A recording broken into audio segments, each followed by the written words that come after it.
Marima any other any ye de hunsem so. Sabre adwumadi nimpo afiase de daw e wo Ghana mrahye begwanti akra mere nchekra no. Yenko homra na wotutu na no wia nsem no minima pamfo so ngahwe na yengaka hu asem yenko parliament mra. Ensuring that there's quality and also accessibility and timeliness in terms of the supply is also very important. And so these are areas that I will look at improving and then adding on. Thank you. Honorable nominee, you have touched on the quality and also timely delivery. I couldn't agree more with you. What is your assessment of the current situation?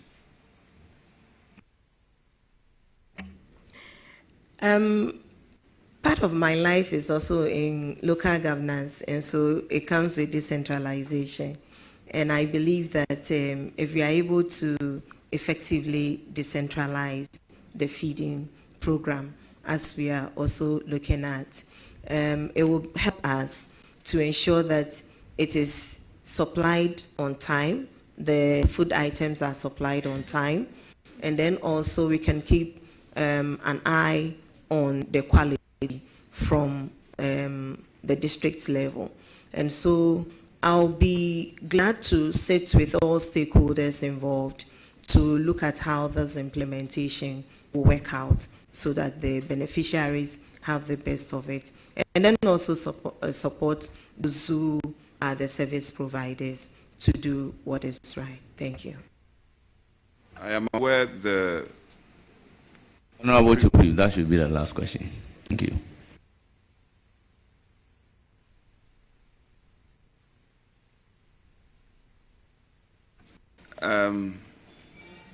You don't want me to bring the best out of the nominee. You have already told me that I have 6 questions, and for each of the 6 questions, I have potential follow-ups. No. Oh, Chairman, don't do that. That is not the case. Okay, Honorable member, when we agreed on something, let's go by what we have agreed upon. So you have one more question. Yes. I have one more and potential follow-up. Yes. Oh. Honorable nominee, your party's manifesto eloquently speaks to Women's Development Bank. I'm curious about that. What is it modeled on? Is it just an idea you thought you can implement, or there are models across the world that we can all buy into and say that these are practical examples that we can appropriate into our situation? Women's Development Bank.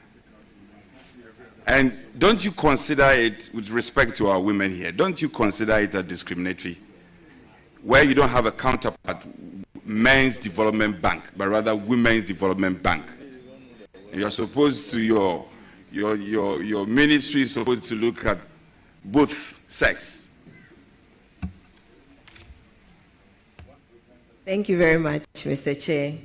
I think, like I stated earlier, when you look at it critically, the traditional banks or banking system serves men the best. So there's an already existing financial support base that serves the interest of men more than women. I also stated that most of the women are in the informal sector, where we don't have the collateral, where we cannot afford the high interest rates that are being charged in the traditional banking system. And so this is something that will go a long way to help.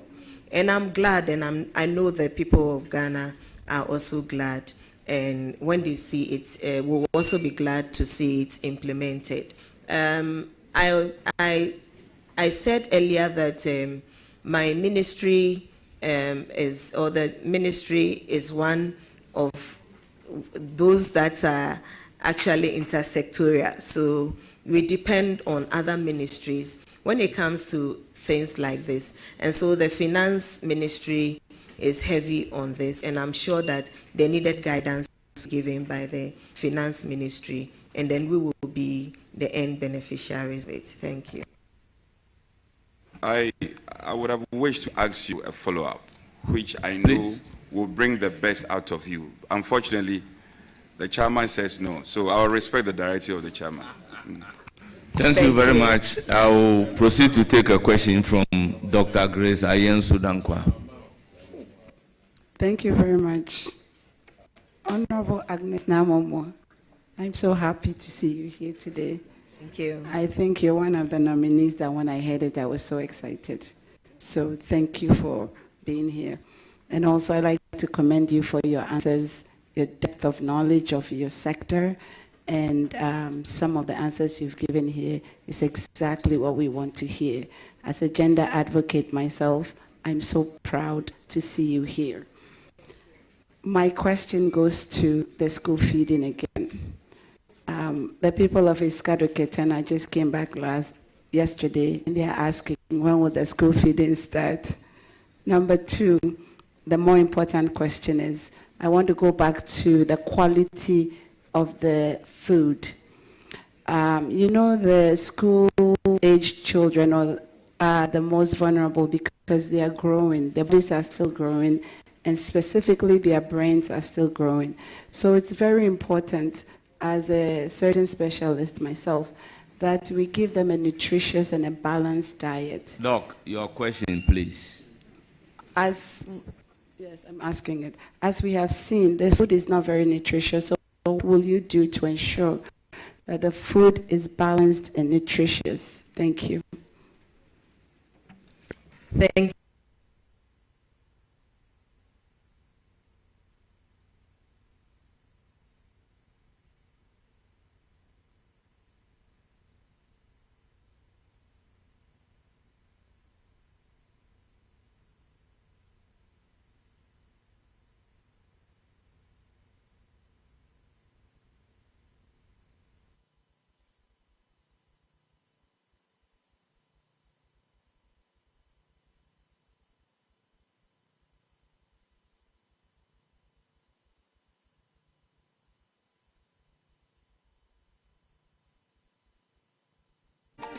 97.9 FA TV XYZ Sune Yaguso Yawa Hanomo Yaguso Yarifa vet I ne de Erikoso appointment committee Honomo Ghana Mrashe Begwem. So far no Member of Parliament Wanga Boni didn't say what you need to Mabekwakoye Minister for Gender Social Protection Dr. Agnes Namumolati or Tanya Mrashe Begweni Emadishia Wong Ewa Crow about Tompeso Ena Oti Honoma Sabre Warrior to Nano na Enche Crano this sense one Adwejiri Mrashe Begweni ora anodompre no bisa ninsembi afa National Development Women Bank ni hwan disi fusi wade eriba no bisa ni sing on your profile you have indicated that involved in children's rights, education and health issues. Can you elaborate on this for me? Thank you, Mr. I've had privilege of volunteering and also for various governmental organizations. I can mention two development. I can mention Global Initiative on Development. I can mention the Foundation and a couple of others, including international organizations, Universal. But I've also had the privilege of consulting along the line for ACLAID Ghana. And so a couple of the organizations I've worked on DFID projects on and so forth. So at every event I've had the opportunity to support one advocacy issue or the other, whether locally or internationally. And so that has built my experience in child advocacy. And I'm not a legal person, then it's giving me an open into what to expect or what to do under every given situation. Thank you.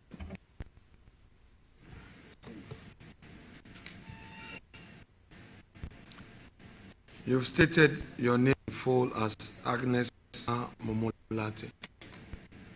Sir. You've also stated your date of birth to be 16th of April 1976. Yes, sir. Place of birth, Nungwa, Accra. Yes, sir. Hometown, Nungwa, Accra. Yes, sir. How did you derive this hometown, Nungwa?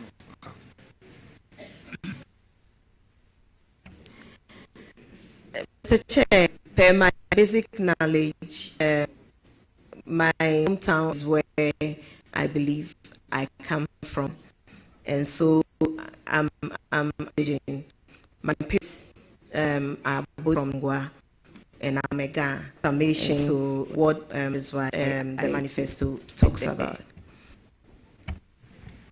So just for the avoidance of doubt, mommy is from, Yes, sir. daddy is from Nungwa. Yes, sir. Now, I remember my respected colleague, Roxanne Echeviamepo, greeted you language. I'm quite familiar with the Ghana language. I didn't think that was a language. Ghana. What language was that, please? That was Dangbe. Are you a Dang? No, sir, but I'm in a close relation to Dangbe, so I'm a Dangbe, I'm a Ga, but it's close language. I want to have clarity. Are you speak the Dangbe language or you are probably from the Dangbe area? Mr. Chairman, if you, the language is spoken, that is not there. I have the basic knowledge to, let me say, understand it, small. And then when you ask me things like what the Honorable asked, I can respond. So that's just my understanding of it. Fair enough. So you don't speak Dangbe? I don't. Very well. Still on page 1 of your CV. Let's first deal with your leadership. I read MPhil leadership, University of National Studies, Accra, September 2014 to March 2017. Full stop. Next line. Research. Column. Women participating in leadership. Column. Challenges and progress to the development of Leisure Kuku Pro Municipal Assembly. Dash June 2017. I have 2 for you there. 1. How was this program structured? And I'll give you a guide to assist you in the answer you're going to give. Was this course structured in a thought in part and research in part, or it was a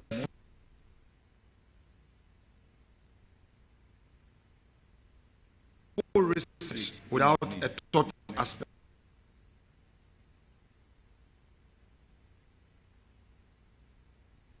Was it a full time? At this vetino Egusua Ericson Preno, this minority leader, Rapenyo Macken, Ena Ofiasia, Oribisa, Dr. Agnes Namomolati, questions are horror, a honum. Na questions are Obisa be has to do with Nikasa or Kansa or Yankrangi, and if a ga Adangbe Gasa ote, Obisa Nise, no quarise or Yankraniana, or say you, Wawono Wanungwa, or say you, ni papa ni mamma, or say you, a honor one na, or say. Oh, who is Ora Eche? Yes, sir. Right. Within this period that you were going going through this thoughts program.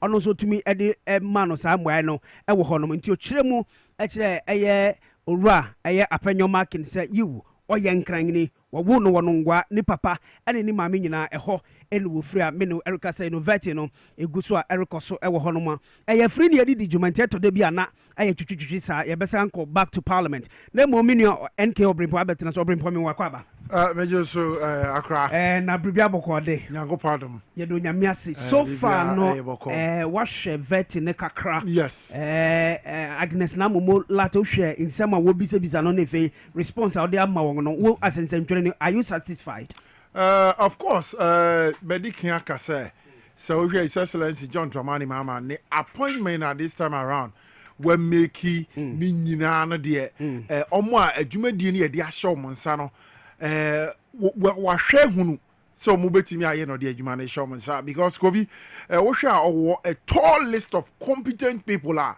omo won nchen nti adwuma bia nipa beye 6-7 ebetimi aye no ye yi mu baako any other man man you ministers and ministry appointment no 30 no His Excellency John Dramani Mahama ati so be 23 and asisi a oche e wo ne ye friend saying na ban mu this time around enti ama nokrani choosing someone for a particular position no enya de a aye boko ana better crowd ama His Excellency John Dramani Mahama enti this time around ye nim say obi biara position bia kanensa so obey adwuma no obetimi aye ne yepa enti wo hwe na momo waboa no ho yepa no te wa wo hwe afena ensemisa no ahyase aye bisa no bia ofi kasa woka ne maame ne papa ne date of birth any ade enti going forward no baby ye de na kwakoto gender children social and protection in as for no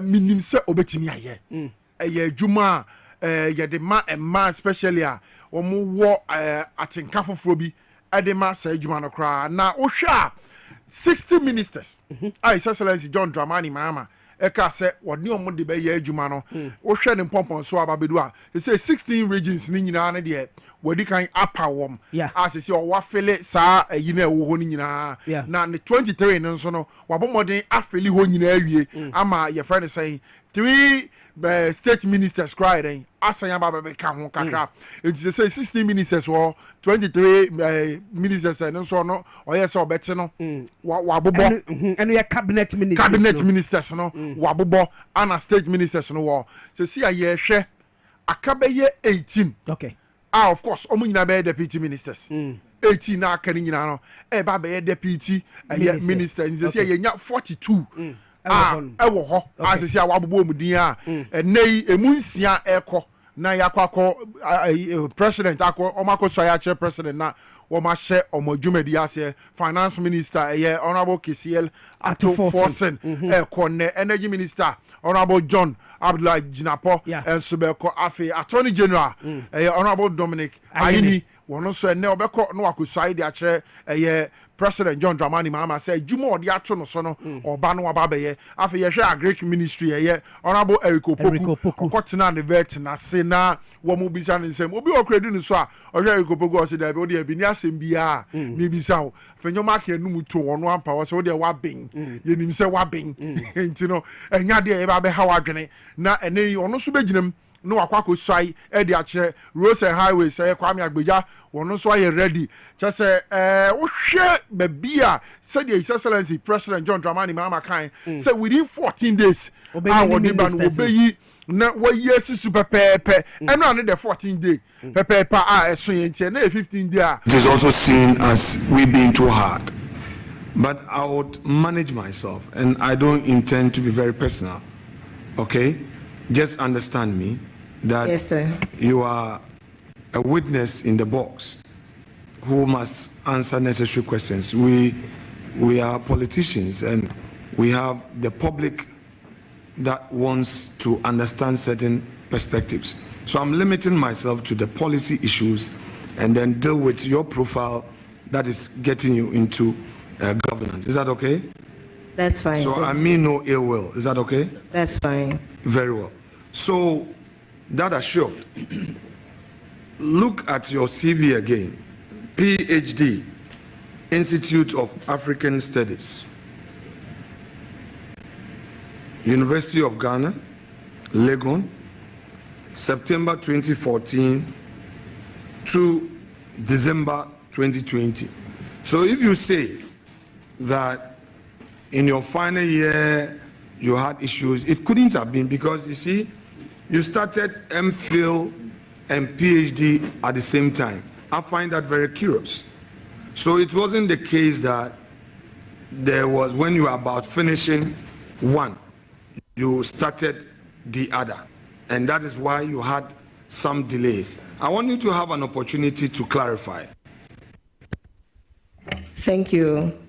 With the MPhil, I actually started the MPhil somewhere 2013, and the PhD was in 2014. The MPhil coursework was supposed to be... Honorable Member, would you... Please, Honorable Leader, let's take the answer, then you can do a follow-up. Thank you very much. Chairman, with respect, as much as possible, I don't want to get into the ocean. I want to guide her. I'll give the same protection that you give her. So please, when I want to help her, allow that. But if you want to open it up, I don't mind. Honorable Member, would you want to amend your CV on that aspect, just for the record, so that we don't go deep and deep again?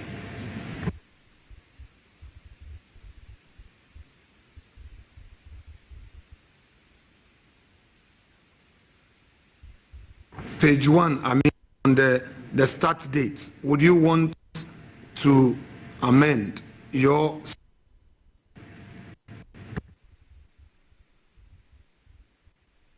Yes, sir. Very well. I yield to Chairman for you to apply for his leave to amend, then I can proceed. Thank you. Please go ahead and do the amendment. The MPhil program was somewhere 2013. I was trying to be specific, but the MPhil program is somewhere 2013. When in 2013, because it's an academic year, it starts from a point. When in 2013, respectfully? I have September on record, and so we maintain I want the to, September. Yes, I want and to. And then just amend the year. Yes, please. Very well. Any further amendment, please? No, we are staying there for a moment. Okay.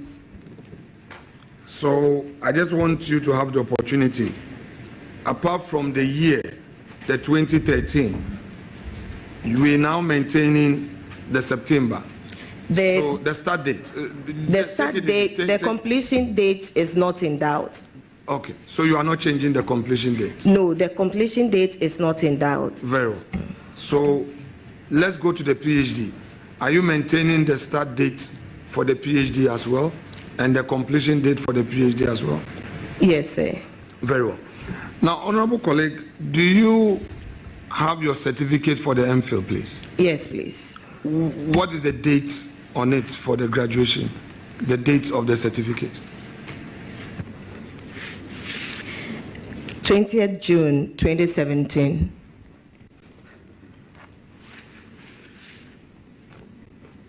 Now, when you submit your thesis, it has to be assessed. You need some period to defend it. Yeah.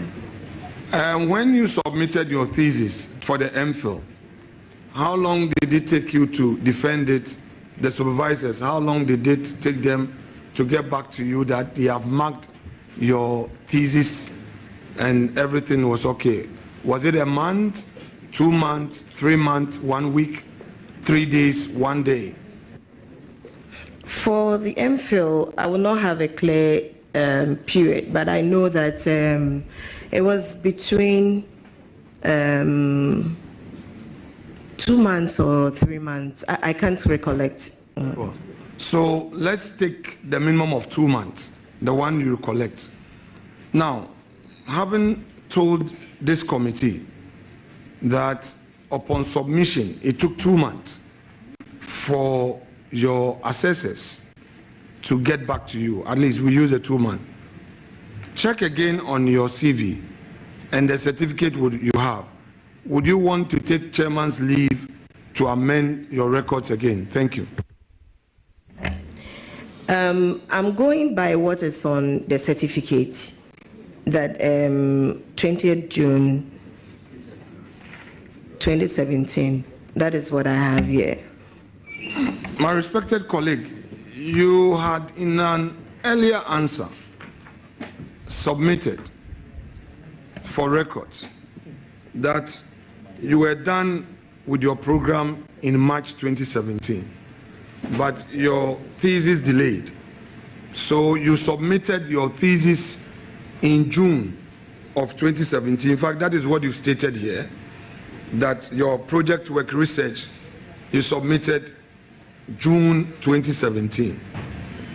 You have a moment ago also indicated that when you submit your project work, your thesis, it takes about 2 to 3 months.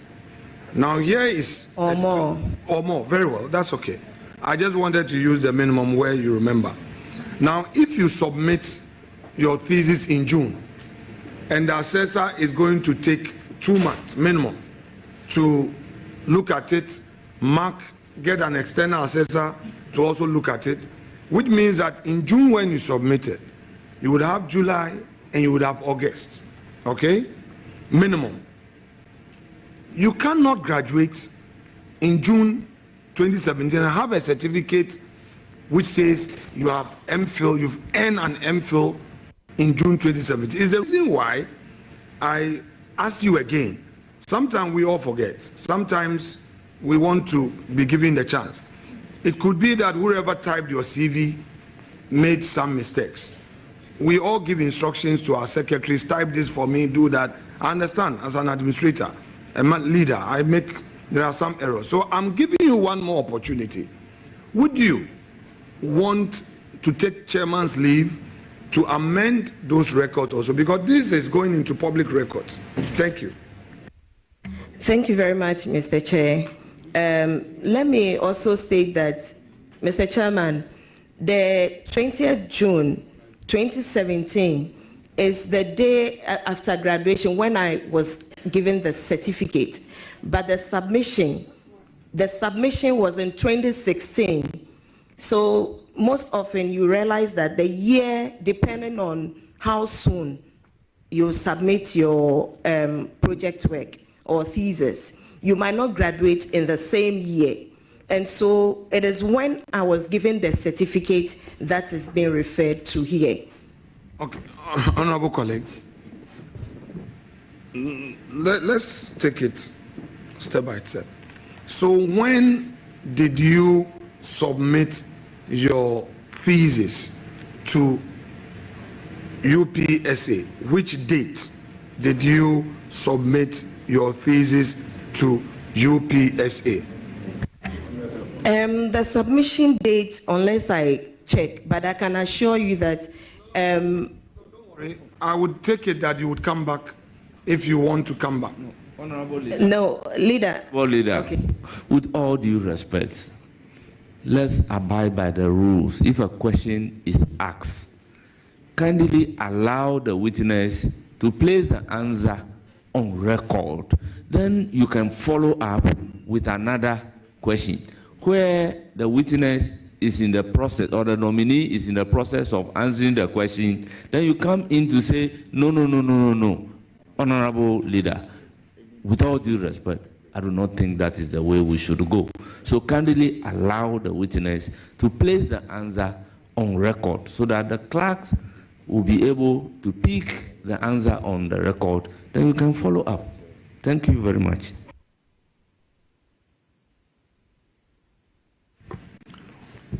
When did you submit your MPhil dissertation? In 2016.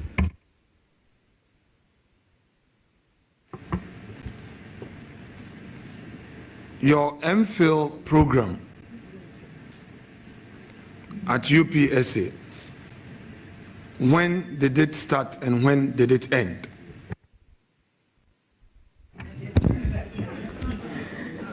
Mr. Chairman, I stated earlier that the MPhil program started somewhere 2013, and the completion, when I said completion, including graduation, was around 2017. If you check the records, I did not even graduate with my colleagues. So I stayed, I had a year delay or some months or something delay, but I submitted in 2016. There's a difference between graduation and submission, which would conclude the program. When did you complete your MPhil program? I completed in 2016. Do you remember the month? No, sir.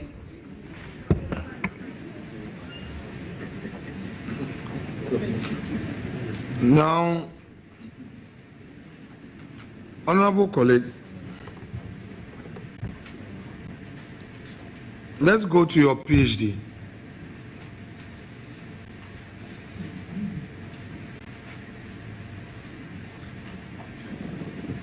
What was your area of research? I was at the Institute of African Studies, and I looked at the relationship between traditional and local authorities in the management of natural resources, and I had a case study of beaches in Accra. Can you elaborate on the subject area? Thank you, Mr. Chair. It was basically looking at the commoditization of beaches. And so we all know that aside the beauty or the recreational value of beaches or natural resources, there's the commercial aspect of it. So basically looking at the challenges in managing natural resources, whether it's traditional authorities or the conflicts that emanates from the management of natural resources, such as the beaches. When you say natural resources such as the beaches, management of natural resources such as, so your research, what did you eventually uncover in terms of the natural resources that you're referring to? I just want you to situate it in a manner that the ordinary person would appreciate exactly what you did. So it's a qualitative study that sought the perceptions of people in terms of how beaches are managed, and then also the commercial value of it, the challenges that comes out of it, and then the possible balance in terms of how the beaches can be managed to elicit the best out of it in terms of value to the nation, and then the people who are the custodians of it, how the various stakeholders and players in the field can collaborate. Have you shared the outcome of your work with the tourism authority or the various assemblies to enable them sift out some best practices as a guide? Thank you, Mr. Chair. I've not had opportunity yet. I clearly recollect that I was in Parliament when I had to prepare for my Viva. So that was quite a tense moment for me. And afterwards, it's been community engagement and parliamentary work. So I'm yet to sit and then properly look at it. But I have plans of working with my supervisor to ensure that some quality work is done so that the lessons and publications can go to the various. I'll look at the tourism minister sit with her, look at some of the lessons, and then how best she can inculcate them, and we can learn from it. When you say with your supervisor to ensure that some quality work is done, what exactly do you mean? We have plans of doing some joint publications, and so I'll lean on that. Thank you. Please, let's go to page 2 of your CV.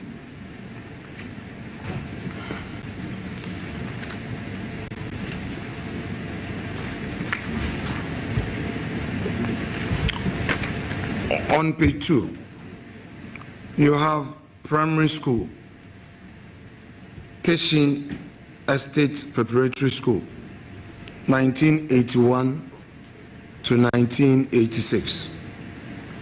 Then we have ordinary level certificate, Nungwa Secondary School, Accra, September 1988 to June 1993. I presume you did a common entrance? No, sir. Okay. So explain to us from primary,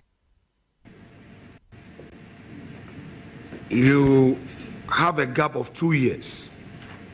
So the 86, 87. So there's no school within that 2 years. Then you come to 1988 to 93, which is 5 years, Form 1 to Form 5. So can you explain to us what you did, what schooling you had between that period that your records do not reflect same, please? Thank you, Mr. Chairman.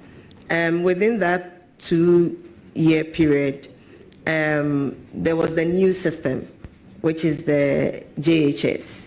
And so having an uncle who is a teacher, he was also an advisor to my father. And so they looked at the benefits of joining the new system. What is missing is that I went to try the new system. And then my uncle moved on to a secondary school called Presby Secondary School. And my dad felt there was I was too comfortable there, so I had to try first year of secondary school at Presby Commercial. And so I went to first year. I didn't write the common entrance. I went to secondary school first year at where we call Preseko. I did 2 terms there before going to Nungwa Secondary School. So you went to Nungwa Secondary School without common entrance, in other words? I went to Nungwa Secondary School with a certificate from Presby Secondary School. What certificate? I did my first year at Presby Secondary School. First year of JHS or JSS, you mean? First year of GC. Oh, very well. So you mean you had a transfer? Sir. Okay. So that is what is missing. That is creating that 2-year gap. Yes, sir. Very well. But then if you had done a first year already and you did a transfer, that suggests that you go to Form 2. Or do you repeated year 1 again? Yes, I did. I actually did 2 terms for the first year. I joined them in second year. And so when I got to Nungwa Secondary School, I had a... Yeah. Yes. Very well. So you mean going to Preseko, you entered Preseko year 1 with a common entrance? Entered Preseko from class 6. I entered Preseko. They were doing the JSS, the new system, you mean? Preseko was not doing the new system. Preseko was doing the old system. That is the O level? Yes. So you entered Preseko without writing the common. When I was about going to JHS, because I tried the new system, if you remember, I narrated how I tried the new system. And then when my uncle moved on, so I moved with him. So I didn't write the common entrance or the JHS. Very well. I'll leave that. You've also indicated you did MA, Human Resource Development, Yes, University sir. of Cape Coast, from September 2003 to March 2005. Yes, Is sir. there any part of it that you would want to take the leave of chairman to amend those records there before I proceed with some questions? It was a sandwich program.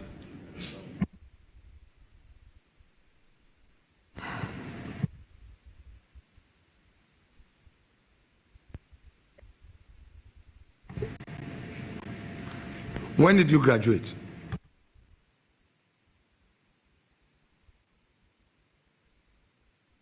The MA was from 2000 and I graduated in 2005.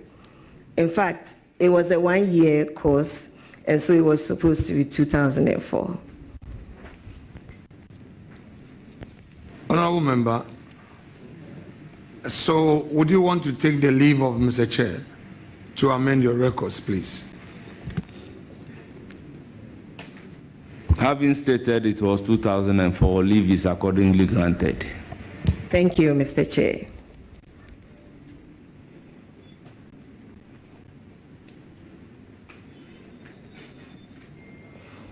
Now, you indicated earlier that as General Secretary of NALAG, it was a full-time employment.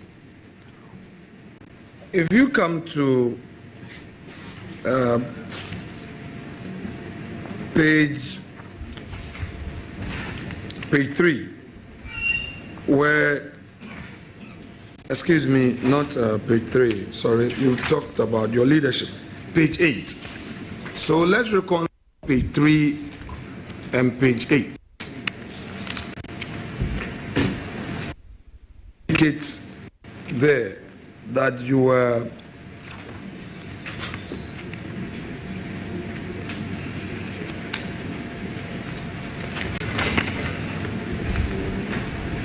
page 9, rather, go back to page 9. Let's start with page 9. So let's reconcile page 3 and page 9. So second vice president and general secretary. The general secretary bit, you say full-time employment. That has come under your employment history. And then when you come to the second vice president, that is under membership/leadership. So what do you have to say to both? The second vice bit is an elected position. And so I contested that before becoming the general secretary. Okay. Is there anything you would want to amend?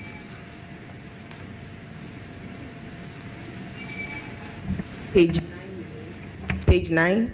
Well, on both pages, I mean, look carefully. We would skip that, and maybe later you can take chair's leave to check. I just don't want to.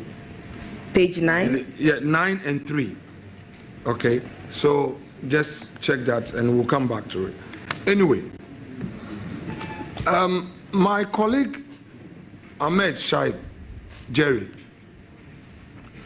had referred to President Trump's inaugural address, where he stated that the policy of the United States under his administration will change in a definition of gender, that a man will be a man, a woman, the very natural state. Do you share in this opinion? Thank you, Mr. Chair. Like I earlier said, it's in line with our constitution, and so I share that. Very well. You were in Parliament between 2021 and 2025 January 6th. That is the 8th Parliament. You were. Per Yes, your record. sir. That's a fact. Now, you are aware that some of our colleagues took the view that Ghana would have to legislate on these LGBT issues to make clear to the world our position on this matter.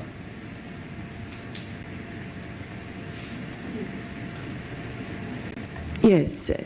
And you're also aware that in view of that, the law was passed. Yes, Mr. Chairman. Right. So let me pick your thoughts on this, because you are going into a ministry that is likely to take up this matter. His Excellency, the President of the Republic, has shared some views. One of it was to the effect that our value system in our schools has broken down. Our value system has broken down. And should we tackle our value system and reintroduce our value system in our schools, and the children are able to pick these up, perhaps there will be no need at all to even legislate on it. What is your view on this? Thank you, Mr. Chair. I think I had indicated to our colleague that for the legal aspect, where I think because you referred to that one, he went into asking whether it would be without the law. I said I leave that, or if the law had to, go through the process all over again. I left that to the legal brains. But as to teaching the children our family value system, I think there will be no Ghanaian here who wouldn't want that. All of us would want our kids to be identified with their Ghanaianness, if there's anything like that. So that if you teach, I said that was more sustainable, so that they identify who they are, and then they will take a decision when there's right or wrong. They will be able to know who they are, and that will define them. So are you for the value system being inculcated in our children, being incorporated in our curriculum, or you are for the law to enforce it? I stick with what His Excellency said. I think he did not rule out the enactment of a law to back it. But I was saying that for sustainability, if it is imbibed in our children from a younger age, it will help. Honorable, I know I'm staying a bit longer with you, but bear with me. The practice since 1997 has always been that members of the committee get 3 questions and have opportunity to get follow-up questions as it pleases the chair. The leader being the ranking by practice since 97 through to Honorable Che Mensah, Honorable Bagbin, Honorable Harun Idrisu, and now my time, is that leaders have unlimited, because we have a duty to ask better questions and policy. So what I will end very soon. Okay? I just want us to appreciate that. It's not that I'm saying too long with you, but it's the work I have to do. And I don't mean going personally or delaying you. I just need to understand some broader issues for your own good. Is that okay? Thank you very much. Thank you. But leader, take into consideration she's a member of your committee. This very committee, she's a member.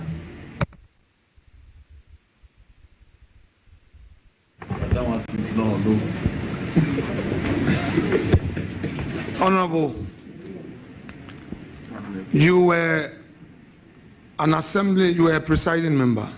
Were you an elected presiding member, elected assembly member, or you were a government appointee? I was a government appointee. Your NDC manifesto. This women banking policy, what really is your understanding of it? What really is your understanding of women in banking? Thank you very much. My understanding is not maybe, okay, let me rephrase it.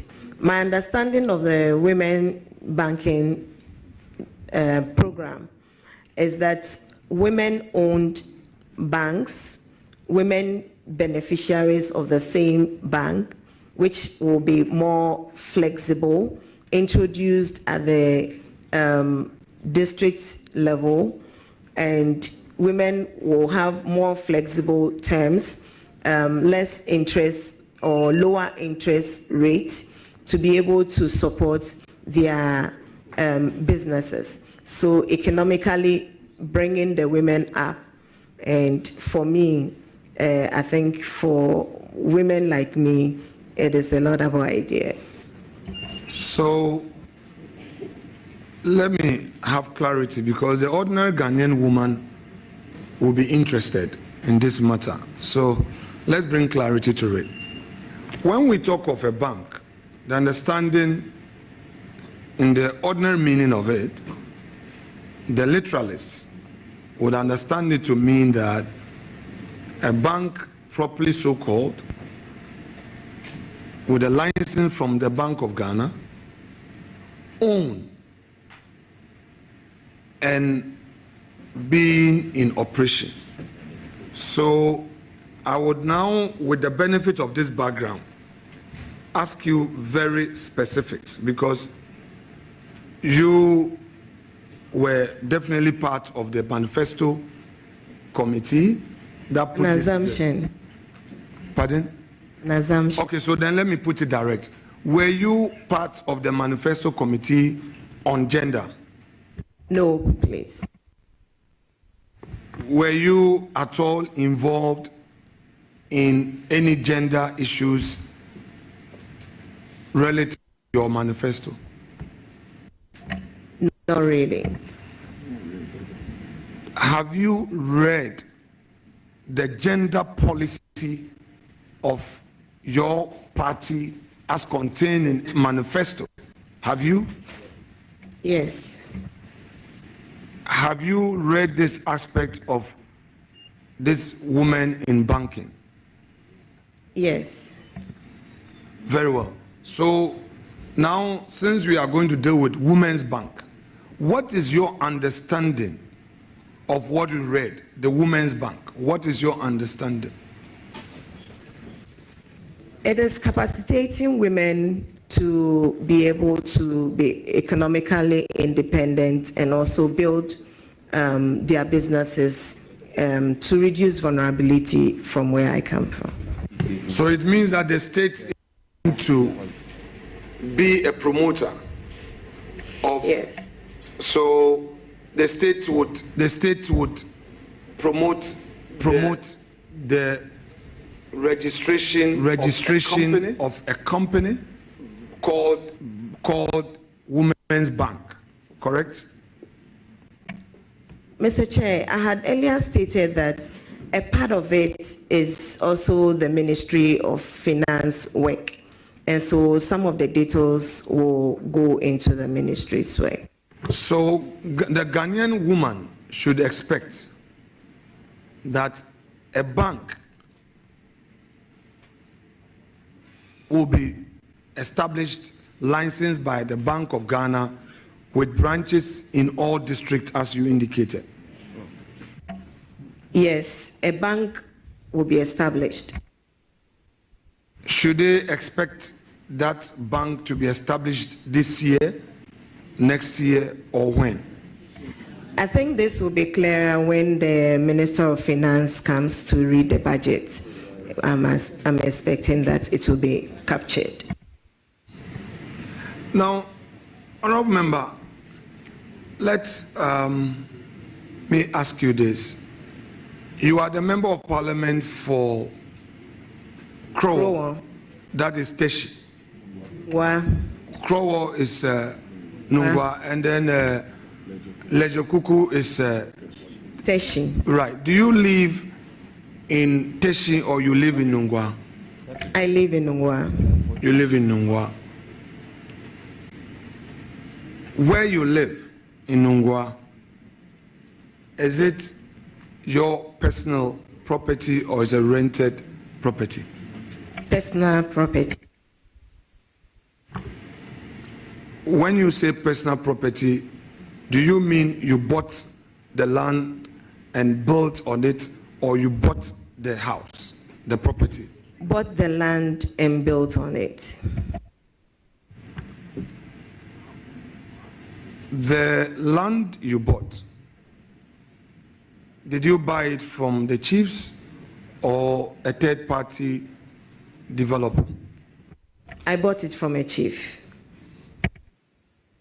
Chairman, I shall bring my questions to an end on this point and thank my respected colleague for her patience and so far the commitment so far. I shall count on your experience thus far in managing the ministry. All other matters shall be pursued on the floor of the House. I wish you well. Thank you so much. Thank you very much, Mr. Chairman. Thank you very much, Honorable Ranking Member and the Minority Leader. Honorable members, let me recognize the presence of our revered chiefs, opinion leaders, and some elders here to give moral support to the nominee. On my list is His Royal Majesty, King Professor Odaifio Wellenchi III, Paramount Chief of the Nungwa Traditional Area and President of the Greater Accra Regional House of Chiefs. Nenge Tetewaka III, Paramount Chief of the Pram Pram Traditional Area. We have Becholo Ni Ashite Akamfram the third, Teshi Manche, Ni Otukwe the second, Nungwa Adontin, a representative of the Numo Gwabu Wulomo Siche. We have Janet Momo Oakley. She's the mother of the nominee. We have Reverend Dr. Benjamin Kwame Danso, Chairman NDC Krowa Constituency. The clergy, Nungwa. We also have Major Christine Oko and the spouse. We have Dr. Afis Zakaria, Chief Director, Ministry of Gender, Children and Social Protection. We have members of the civil society organizations here, and we have honorable assembly members of Krowa. Is that correct? Krowa, very well. Municipal Assembly. Bear with me. I am unaware. Let me use the opportunity to thank the nominee for attending upon the committee and providing answers to questions posed. Surely you would hear from the committee. Thank you very much. Thank you, Mr. Chairman. Grateful. You are hereby discharged.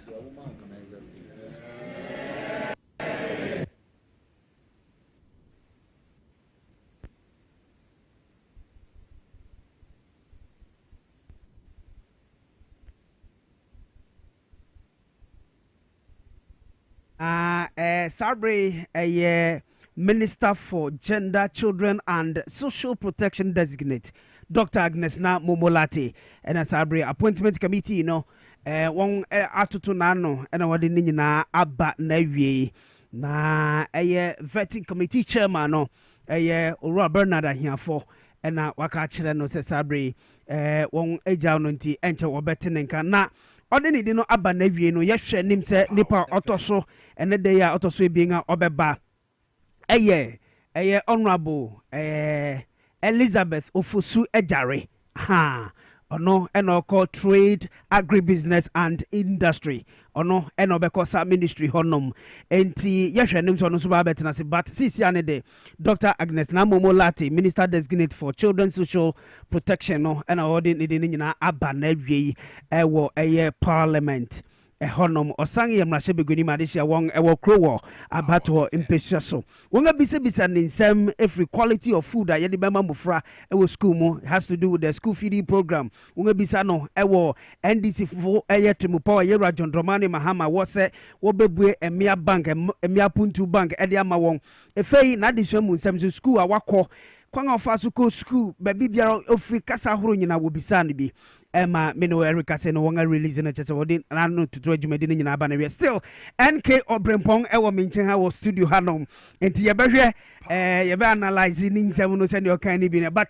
answer na ye be call back to Parliament House no na bibisa wa sem bi say uhwe sene wo bisa ne nsem about nnuan ayede be ma mofra wo school mu quality one ayede be ma won no ujedi say sa school feeding program no ehu hia abang ni ye pa ewo say ye mofra wo munya aduan a quality ana so wo hwe His Excellency John Dramani Mahama ebetina ba enwem no in the first week mu no ade a oyey bako a wutimi se hu hia no pa ene se obe order the chief of staff Honorable Julius Debra say enuane bia na ewo warehouse ewo tema ene ba bibia ewo Ghana ye o man ne dia na ye de agu wo se anka ye de train na bia kombitisim ana BBC a ye de ye bi ye pie no o se da bi emofra no at school mu ho a complaints ekoso emofra no nya aduane ni enti no entempa ne animanim ya omomomode na omumfa se nnuane nyina enko all the 16 regions of Ghana secondary schools wo mu nyina amofra wo mu suade no wo mumfa se nnuane yenko no mumfa komom no mu ni se de mu eno kire ehu hia sa school feeding program yi ana se beye na mofra no benya aduane pa bi adi no ehu hia His Excellency John Dramani Mahama ene ndi samanyo koyo ma fa se okọ ne campaign na yade e dana no emofra na aduane nya yeyi bi o TV so ade kire etiefo ne ahwefo nyina enuane emofra ne edi e wo dining hall ebi ye gari na enkwan sese enam nkosua ba kokura enim ne kai tama ye ko SS no ache kakra na edu Sunday na jollof papa bi na ebi akokọ nam na daso anyway ba ne say de afi de ye de free SHS ba ye mumu a ankasa time policy ati ya dia tumu a ebebo man Ghana no emofra akokọ tena school na ekomode wom na yesi ebe mo nuane kra na ye enuane bi okra yesi asai enuane bi wa chese wo hwa e big suit is a mirror enti awofo ne bebre betimi adi adanse pefe se wo mo ma no wo free SHS school mu ho a na wotwe bia omo send pocket money adi mo free SHS wo obekọ no ma salai obi ama me ne papa sani ni ska wo kwakoje no de atodua ni adi e se atoda bi wo ha koko na okodi kura ji se okuta bread no sugar okay ansa no wetimi akwakodi enti na eniema nkoyie enti se nnuane nsem a free SHS anaasɛ school feeding program biribi biara ɛte a ɛbɛhwɛ sɛ mmɔfra no bɛnya nnuane pa adi no deɛ ɛyɛ adeɛ ɛho hia ɔma no yie paa koraa. Very well. But yɛmmra back to Agnes Namumo Latte. Wohwɛ vet no nyina sɛneɛ ɛkɔ fae no generally wankasa asensɛmtwerɛ ni. Yes. Wohwɛ sɛ na wɔbisabisa no kosa ne ade na ɛyɛ response a wode ma are you impressed? I am okay with Agnes Namumo ne responses no the buy no. You are okay. Bia na nka mepɛ sɛ nsɛm no bi wɔ ha anka ɔbɛ stretch on them kakra de ama me but of course wait to say ebi ti say wɔn mu bisa no ɛfa what do you call it? Emia bank nana. Bank no. No odikan ba be yi ano but o hwa obeyi ano so bank no ba na e ba ne de ye de ama ma ye de be so ma sene ye ma loan kura no a interest bia enhye da na so basically ana say eyi ne de adwene mu po a chire say women's development bank no ene say ye de ba be so e ma sene ye pagye ma e wo omunyuma a wo mu yemu enti wo hwa afenyo san ba back esan be phrase question no ebuti ne way a minim de na ohwehwe bebre de but or stretching more ebia e de kwa akira because our bank Matthias say enya de abema kra ebenya adwuma na waye wo ho afri esoro ebe pem fom just say Francis intimi ntwam kra no aka say bia owuram kra this is the owuram kra ji so gina bonten na otwen no eye ma eno ne sa asem no kovi eto e ma tiri mu ye pa Wabreku ana His Excellency John Dramani Mahama ene yemame Professor Jane Nana Opoku Agyeman, the Vice President of the Republic. No mo bo apro, no mo kade to Ghana e ma trimu mame fo no say ye ba no mo na mo hwefie eye mo na mo kodwam ekodu dwade ba enti e wo se mo na ye mpa wo mo e ma bebre kromu ha kofi akra e ma bebre kromu ha o mo na mo hwefie Emma bebre enti bank na urban women's development bank urban no kure ni minim say eye ma no de na His Excellency John Dramani Mahama any Professor Jane Nana Opoku Agyeman a mo boss ade ehu dawuro ne yandi say amanyoko nyina no wo mo ebeye na fe e de ahoto e de believe bi etimi aba ma no so se ba ne se mo pesika e de omudwa ene ema bia enti o sabi say na bank no o hwa nim Ebeba fi ana next year sounds and the pa me they said you see can very short and simple and concrete answer because I just see the budget aba you see a mini budget MPP for to say your corner and then you so ma up to match if you match your corner na the ebeba wo mu bia no you be hu say mini your friend saying women development bank no ya fie ana ben shase ana say fie di anim but the anim say His Excellency John Dramani Mahama by all means can be aso obema women development bank no aba be ejma me that say 97.9 FA Radio XYZ so 93.1 yes answer to live or TV XYZ so yes streaming live on Facebook Power 979 TV XYZ Ghana and FA Radio XYZ 93.1 on Facebook Yagusu ewa hanom ye hwe nim se Madam Elizabeth Fosu ejare so ebeba na yenka yetiefo na hwefo se His Excellency John Dramani Mahama wonga wodi kan ekopemu ewo vetting committee no enim awonga toto wonga no ewie no nyankropon yadoma enawie 3 p.m. exactly nonga bie sa pepepe sa eye nipa wonga di kan akọ eye vetting committee no enim no obe ode wonga djuma be hye won tem na wonga ye djuma sa nipe eye Dr. Kassel Atufosen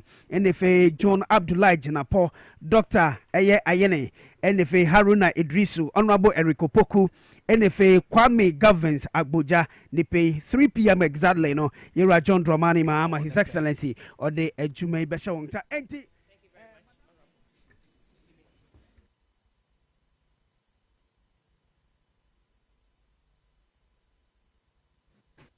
Thank you very much, Honorable Elizabeth Ofosu Ajare. You are welcome. Thank you, Honorable Chair. Can you tell the committee briefly about yourself? Thank you very much. I am Elizabeth Ofosu Ajare, born Elizabeth Ejay Mensah some 50 years ago to lawyer and Mrs. Ejay Mensah. I started my primary education at Ridge Experimental Primary School where I sat for the common entrance, and by age 11, I was on my way to St. Monica Secondary School, where I obtained my O and A-level certificates. From there, I proceeded to University of Science and Technology, now Kwame Nkrumah University of Science and Technology, and obtained a BA Hons in Social Sciences. Still following my dream of becoming a lawyer, I enrolled at the University of Ghana, where I read law and graduated with an LLB in 2002. I continued to the Ghana School of Law, where I got my BL and was called to the bar in 2004, some 20 years ago. I have since obtained an MA in International Relations and an LLM in Alternative Dispute Resolution. Honorable Chair, I am third of 10 siblings, all of whom are ladies, and doing various things in the country. I am married to Dr. Lawrence Ufusejari, and we have Lawrence and Lauren. In 2020, I was privileged to represent the people of Techiman North, and they renewed my mandate in 2024. In the world of work, I started my practice at Holy Trinity Chambers in Kumasi, a law firm founded by the astute Sir Justice Dennis Ejay. I rose to become a partner of the firm. I have worked for Legal Aid. I've served on a lot of boards. And in 2013, I was appointed Ghana's Minister for Tourism, Culture, and Creative Arts. In 2017, when we left power, I set up Elizabeth Law Center. And now, I've been nominated for the position of Minister for Trade, Agribusiness, and Industry, and I'm before you. Thank you very much. Thank you very, very much. We'll proceed with questions from the committee, starting with Honorable Stephen Amwa.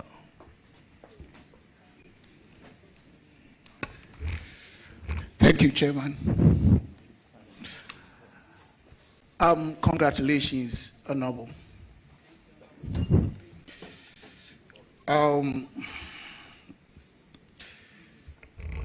I'm sure for the President to nominate you, he's been able to assess your capability. And that element of meritocracy was key for you to be here. So I'm sure issues that we are going to raise here, you are going to demonstrate to the world and Ghanaians that the President did not make any mistake. My first question, I want to find out your position on 1D, 1F. Do you believe in that concept? How it has helped Ghana?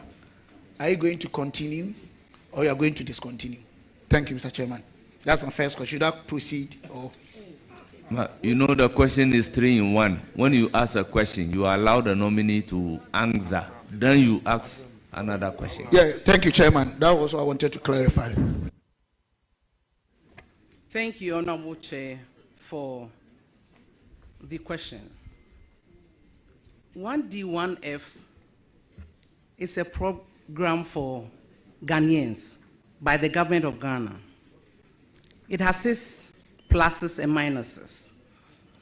For the pluses, the 1D, 1F set up factories where individuals could add value to our raw materials.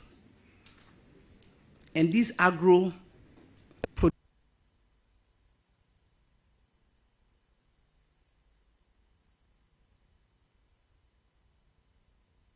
Oritie no san hwɛ yɛn ɛwɔ TV XYZ ne fe Radio XYZ 93.1 yɛgu so ɛwɔ Parliament Madam Elizabeth Ufusejari ɛna sabre wefi ase a oriyi nsɛm ahoro ano na menua enke obrempon ɛwɔ ha wohwɛ first question na stika ebisa Madam Elizabeth Ufusejari no ugye di sɛ ye sɛ obebisa sɛ ND 1D 1F no ɛyɛ ade sɛ abɛbua mangana ugye di sɛ ɛyɛ asɛmbisa ɛyɛ deɛ tiɛ ne sɛ Kofi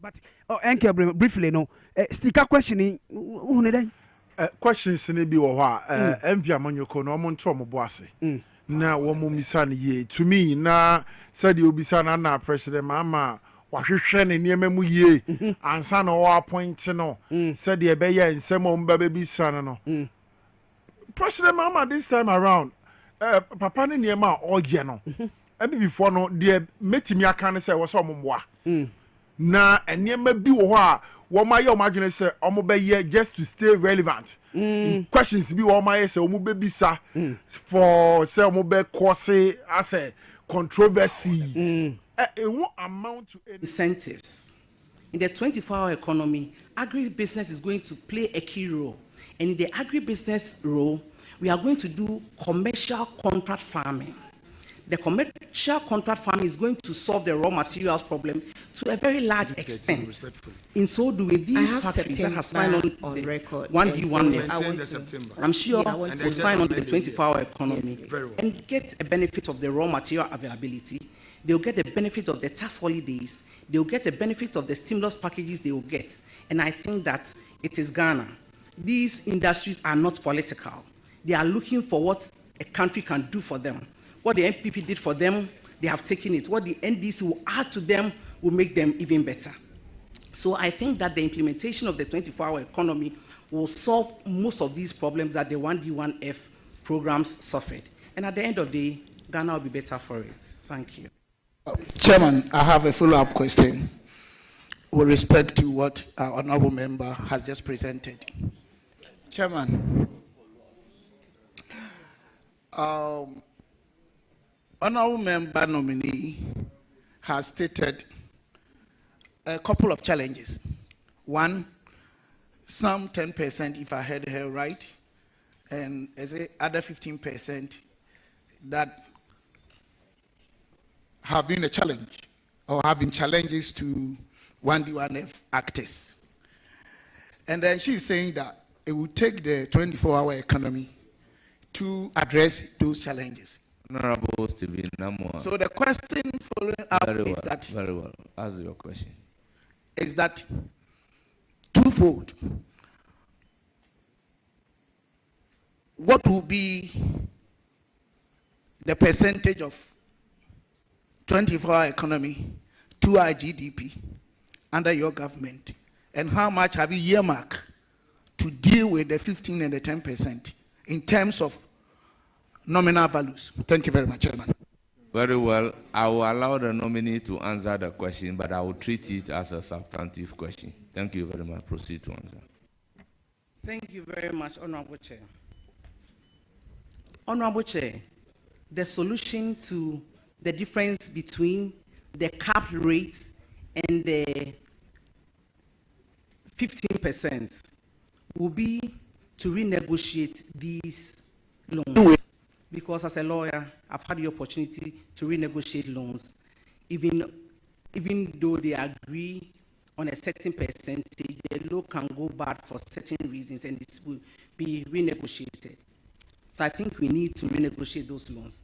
Again, I have instructions to work closely with the Minister for Finance to see what package will be available for these industry players so that they will be able to contribute positively to our GDP. I may not be able to give you the exact percentage of our GDP that their contribution will be, but I hope that it will be substantial. Thank you.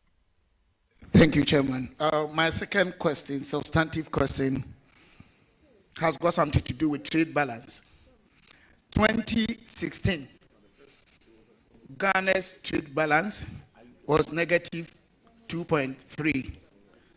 as of the end of last year, which is the record we have, it has moved to 4.6%. We know our challenges are profoundly stemming from the fact that we have issues with import and export. And these are core areas when it comes to trade ecosystem. What do you have in place for Ghanaians to deal with this export-import issues where Ghana has been seen as import-driven economy? Thank you very much. Thank you very much, Honorable Chair, for the beautiful question. In order to improve our trade balance, we have to work on the production of raw materials in this country. I have indicated that under the agribusiness, we are going to do contract commercial farming, and it's going to make available raw materials in Ghana. If we get raw materials in Ghana, two things will happen. Firstly, our importation of the raw materials will reduce, and we know what happens to our trade balance when we are importing more. When we are, importing less. And so, when we have raw materials in Ghana and we import less, it will be good for us. Two, the raw materials coming into this country are what give us the problem with our foreign exchange. So that one also be catered for. Once we have the raw materials in the country, the essence is value addition. So when we add value to our raw materials, it will also decrease the number of the finished product that we import. So the imports will reduce in two folds. The import of raw materials will decrease. The import of the finished product will also decrease because we'll be having them in country. With the 24-hour economy again, more production will happen and our exports will improve. If we are exporting more, it shows that we are getting more foreign exchange. Again, we have, these are in respect of non-traditional exports. We also be looking at adding value to our traditional exports like cocoa and gold, because since time immemorial, we've been exporting our raw beans. With agri-processing, we can process our gold in two folds, semi-processed and then final process. We can have the semi-processed materials by, for example, if you have cocoa, adding value to make it powder, exporting it for same to be used for chocolate or drinks. We can also add value to a finished product like chocolate. And so if we are now adding value to our traditional export in addition to our non-traditional export, you know what will happen to our export numbers. That is how I seek to improve our trade balance. Thank you very much. Mr. Chairman, my next question is not three. It's my last one, please. Mr. Chairman, I want the honorable nominee. Honorable Stephen Amwa, remember you have a follow-up question. One follow-up question. No, what it means is that you have a follow-up question on each question. Also, I can ask. Do you have a follow-up on this? Chairman, honestly, she answered the question very well. Very well. So your last question. Yes. We all know that one of the factors confronting Ghanaian businesses, apart from the fact that we have, as described by experts, that we have weak entrepreneurial ecosystems, is the fact that Ghanaians as entrepreneurs find it very difficult to compete globally. I mean, let's be very honest. They always complain about Chinese, Indians, and co. taking over businesses and even going to retailing, which is against the law. And we all always concentrate on the systematic risk factors, being the macroeconomic risk factors and also capital. But I think there's an issue with company-specific risk factors being unsystematic. What is this factor? What does it entail? And what will you do when we are talking about companies or entrepreneurs-specific risk factors in this country, apart from capital that they need? Thank you very much. Thank you, Honorable Chair, for that question. Some of the company risk factors go to capacity. Most of them lack capacity. And so when I'm giving the nod, I will ensure that we build their capacity in this area, and this will go a long way.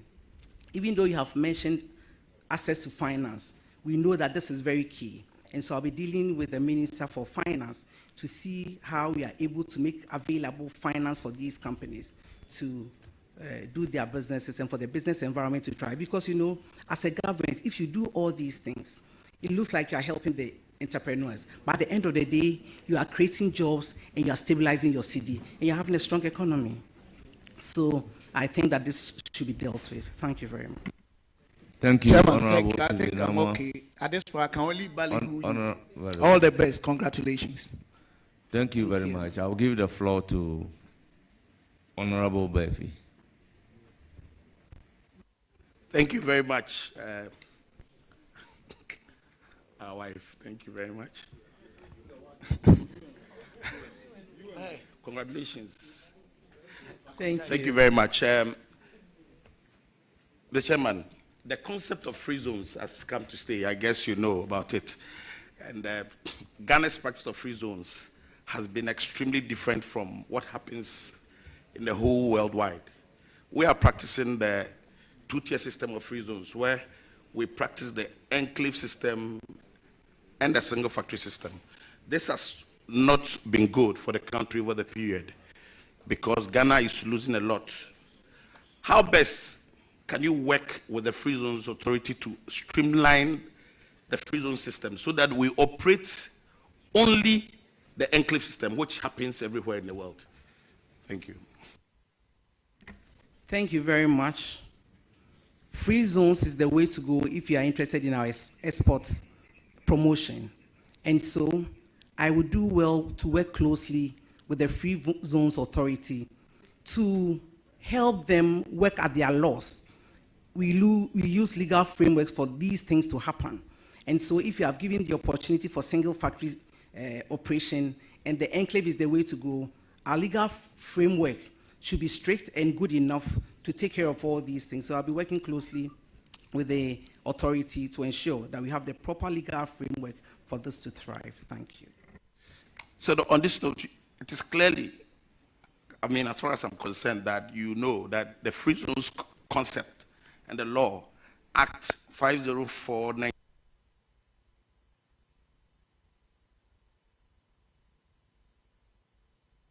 Msune ahaya TV XYZ and if Radio XYZ 93.1.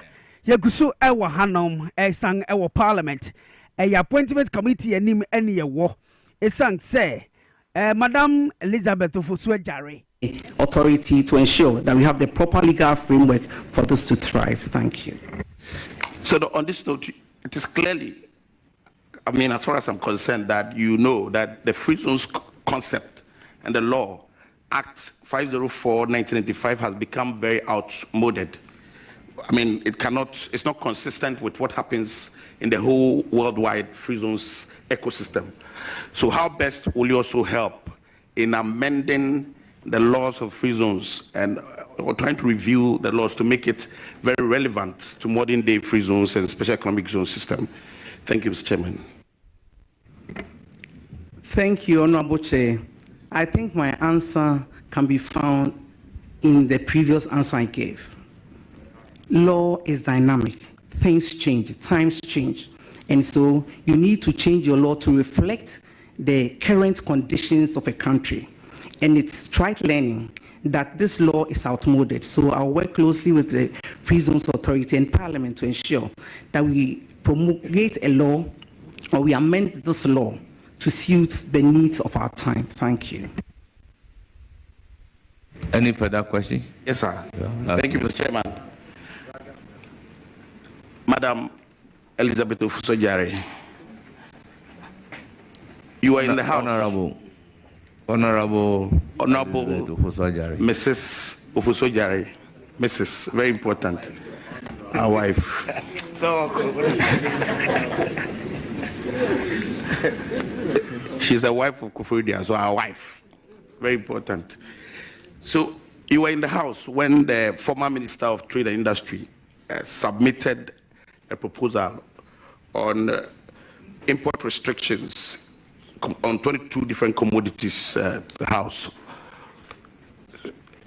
The essence was to try as much as possible to help to streamline the systems. I mean, what we operate in Ghana, so that we want to restrict unnecessary importations of certain things that can easily be manufactured in Ghana.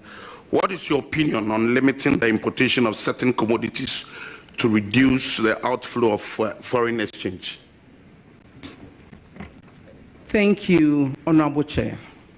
I know this has come about as a result of stakeholder consultation, as a result of evidence of practice. If I get the opportunity and I go to the Ministry of Trade, Agribusiness, Industry, I'll also have the benefit of reasons why these commodities have been listed. I should be able to give an informed opinion after I've looked at the situation as it is. Thank you very much. Thank you very much. I'll proceed to give the floor to Honorable Atta Mills. Mr. Chair, please, it's left my last question. Please, this is the third question. No, this is if you have it was a follow-up if you have a follow-up, the first question was a substantive question. Yes. The second question was on the law. Yeah. And then the third question that you have asked is the proposal. No, the second question on the free zones was a follow-up. Go ahead and ask. So this is the last question, sir. Thank you so very much. Honorable Mrs. Owusu-Gyare, my wife. Yes, very, very proud. The concept of the African Continental Free Trade Area has come to stay. It's like social media, nobody can do anything about it. The interesting thing is that out of the 55 countries in Africa, 54 countries have accepted that agreement, and we believe that there's a need for us to push the agenda of intra-African trade. What strategies will you use to improve intra-African trade, taking into consideration the favorable conditions created by the African Continental Free Trade Area? Thank you very much, Mr. Chairman. Thank you very much, Honorable Chair, for the question of AFTA. Fortunately, the headquarters of AFTA is in Ghana.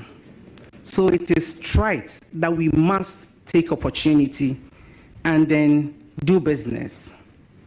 We need a lot of integration to do.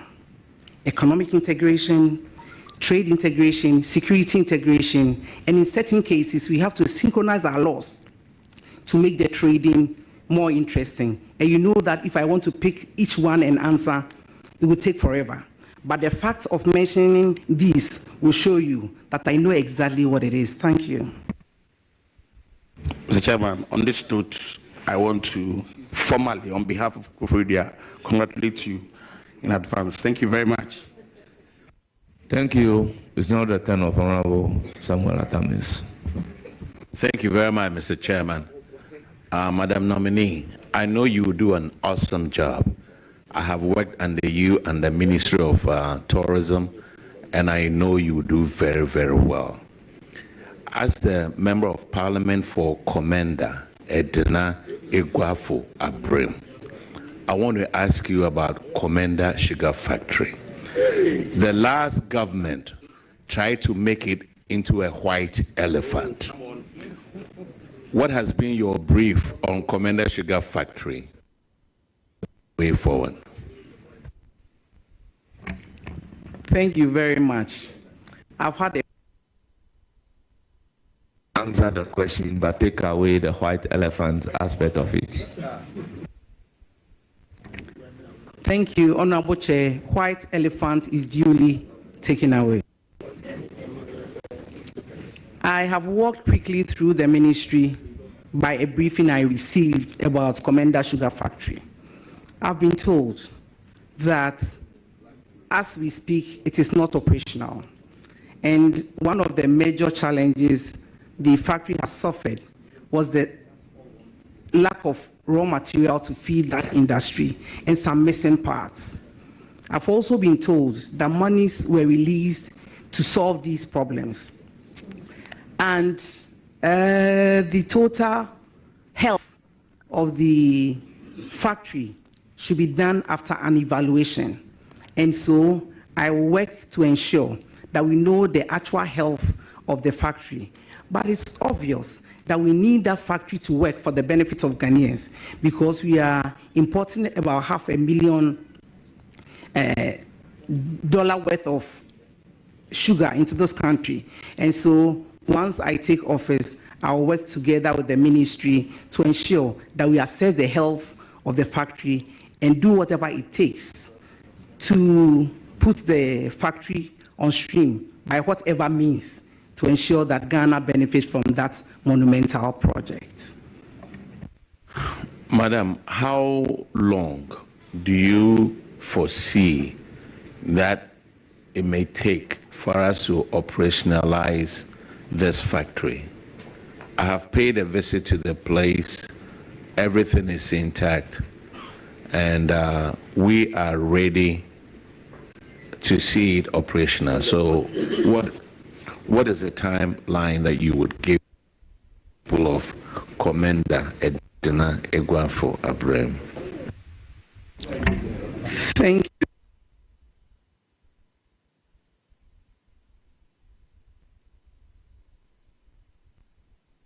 Mr. Chairman. My question is about the resetting agenda. In this, according to the NDC manifesto,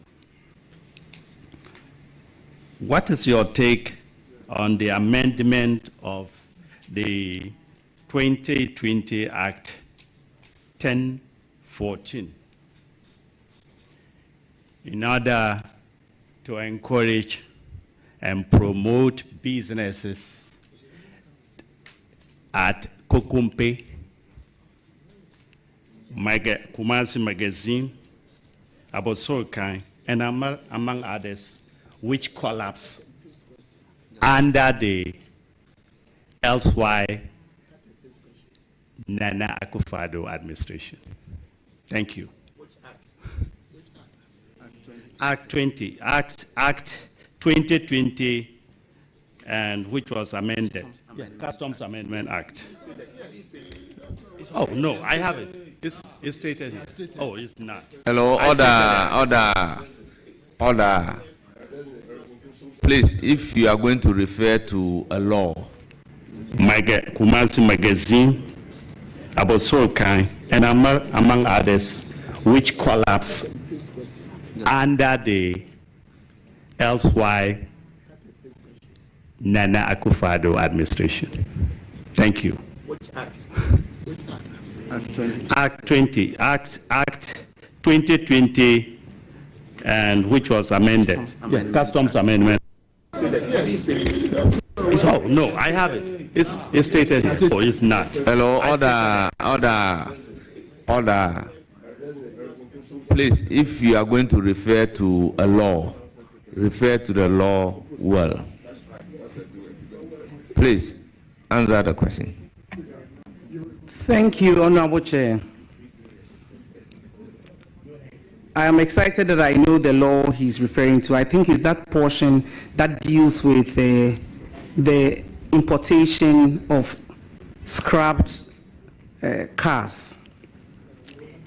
In the 120-day manifesto of the NDC, that law will be reviewed to improve the businesses of the areas you've mentioned, Kokompe, Magazine, and Abosorkai. This will be done with climate change in mind. It will be done with the new automobile industry also in mind. And so a quick look at all these interests will guide us into what will go into the amendment. Thank you. Any further questions? Chairman, I'm done. I wish her well. I will then give the floor to Honorable Ritana Odole. Thank you very much, Chairman. I want to congratulate my GAN students. I call her my GAN student, and she's a very fast learner. Congratulations on your nomination by His Excellency John Dramani Mahama, the President of the Republic of Ghana. Honorable nominee, I want to find out of trade, agribusiness, and industry. What are some of the plans you would have for women in the informal sector, as well as persons with disability in these sectors, to enable them to also have opportunities in this industry? Thank you very much for this question, Honorable Chair. Fortunately, the Parliament of Ghana has passed the Affirmative Action Law. That's the Affirmative Action Act, Act 1121, 2024. The whole essence of the law, if I take you with the greatest respect to Section 1, with your kind permission, I read. The object of this act is to ensure the attainment of gender equity in the political, social, economic, educational, and cultural spheres of the society. With your kind permission, I move to 3. The government will promote policies and programs to redress the political, economic, and educational gender imbalance in the public and private sectors. It is the dream of Excellency John Dramani Mahama to implement the Affirmative Action Act. There is going to be a policy on women at the Ministry of Trade, Agribusiness, and Industry. The whole idea is to promote women to upskill what they do in the industry so that we can find a lot of women at the top of industry. It is tried learning that women have not gone that high. And so there will be clear-cut policies to ensure that this happens. 1, we'll deal with access to capital. 2, we'll deal with mentoring. The fact that we say there are not too many women at the top means that there are some there anyway. So there'll be a mentoring program that allows them to mentor young entrepreneurs to come up and also scale up. There will also be incentives for industry that have a lot of women or women-led industry. Fortunately, we have the Women Bank coming up. This is also going to cushion women. The Women's Bank basically is a bank that is set up to help women. The beauty of the bank is that only women will work in that bank. I keep on saying, to wait. If somebody will beat you to cry, it will not be the same way as you have decided to cry. Women know women's problem. And so all Women's Bank, we know our problems, we know our strength, we know our weaknesses, we know how far we hold our hands and go together. So the implementation of the Women's Bank program will also help women in industry to thrive. Thank you. Thank you very much. Yes, you are entitled to a follow-up question. Honorable nominee, I didn't hear you touch on the persons with disability. What form of support are they going to get through the informal sector? There are a number of them that I work with, and they are into production of different kinds of things, but they do not have support. So can we hear something on that? Thank you. The assurance is that they are part of the vulnerable group, and there will be policies to bring them up to speed. Thank you. Thank you, Mr. Chairman, for the opportunity. I wish to congratulate you once again, and I'm rest assured and sure that you are capable and able to deliver in the ministry that His Excellency John Dramani Mahama is appointing you to. Thank you. Thank you very much. It's now the time of Honorable Kwadwo Aponkruma. Chairman, thank you. I would like to, on behalf of Pope John Senior High School, congratulate the nominee for some specific reasons. Mr. Ofusue Jare will be pleased to know this. Chairman, I have just a few questions. My first is on Act 680, the Venture Capital Trust Fund Act, passed in 2004. And the objective of that act is to create a vehicle that the state can use to support the entrepreneurial ecosystem. From about 2009 to even 2024, both the MPP and the NDC have departed from the use of the Venture Capital Trust Fund as a mainstream vehicle and have resorted to other ad hoc vehicles. My question, are you minded to depart from this recent approach and go back to the use of the Venture Capital Trust Fund? And if so, what will you do differently to ensure that it gets the kind of resources required so that it can provide the capital and technical assistance to entrepreneurial ecosystem in this country? Thank you very much for your question, Honorable Chair. Venture capital, as you have stated, is a trust fund that aids in, that helps in the production of capital to promote small, medium-scale enterprises.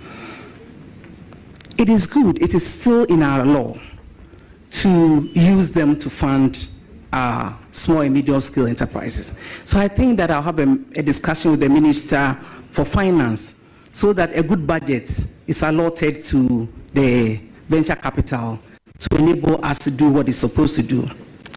All the same, other agencies have come up for the funding, and I don't think that we have to stop them for the venture capital to thrive.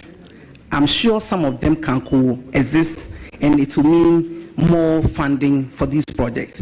Because interestingly, some of these projects are receiving grants from external donors, and so it's okay to keep them. It's fine to resource venture capital so that we get a lot of diverse source of funding to take care of the agencies.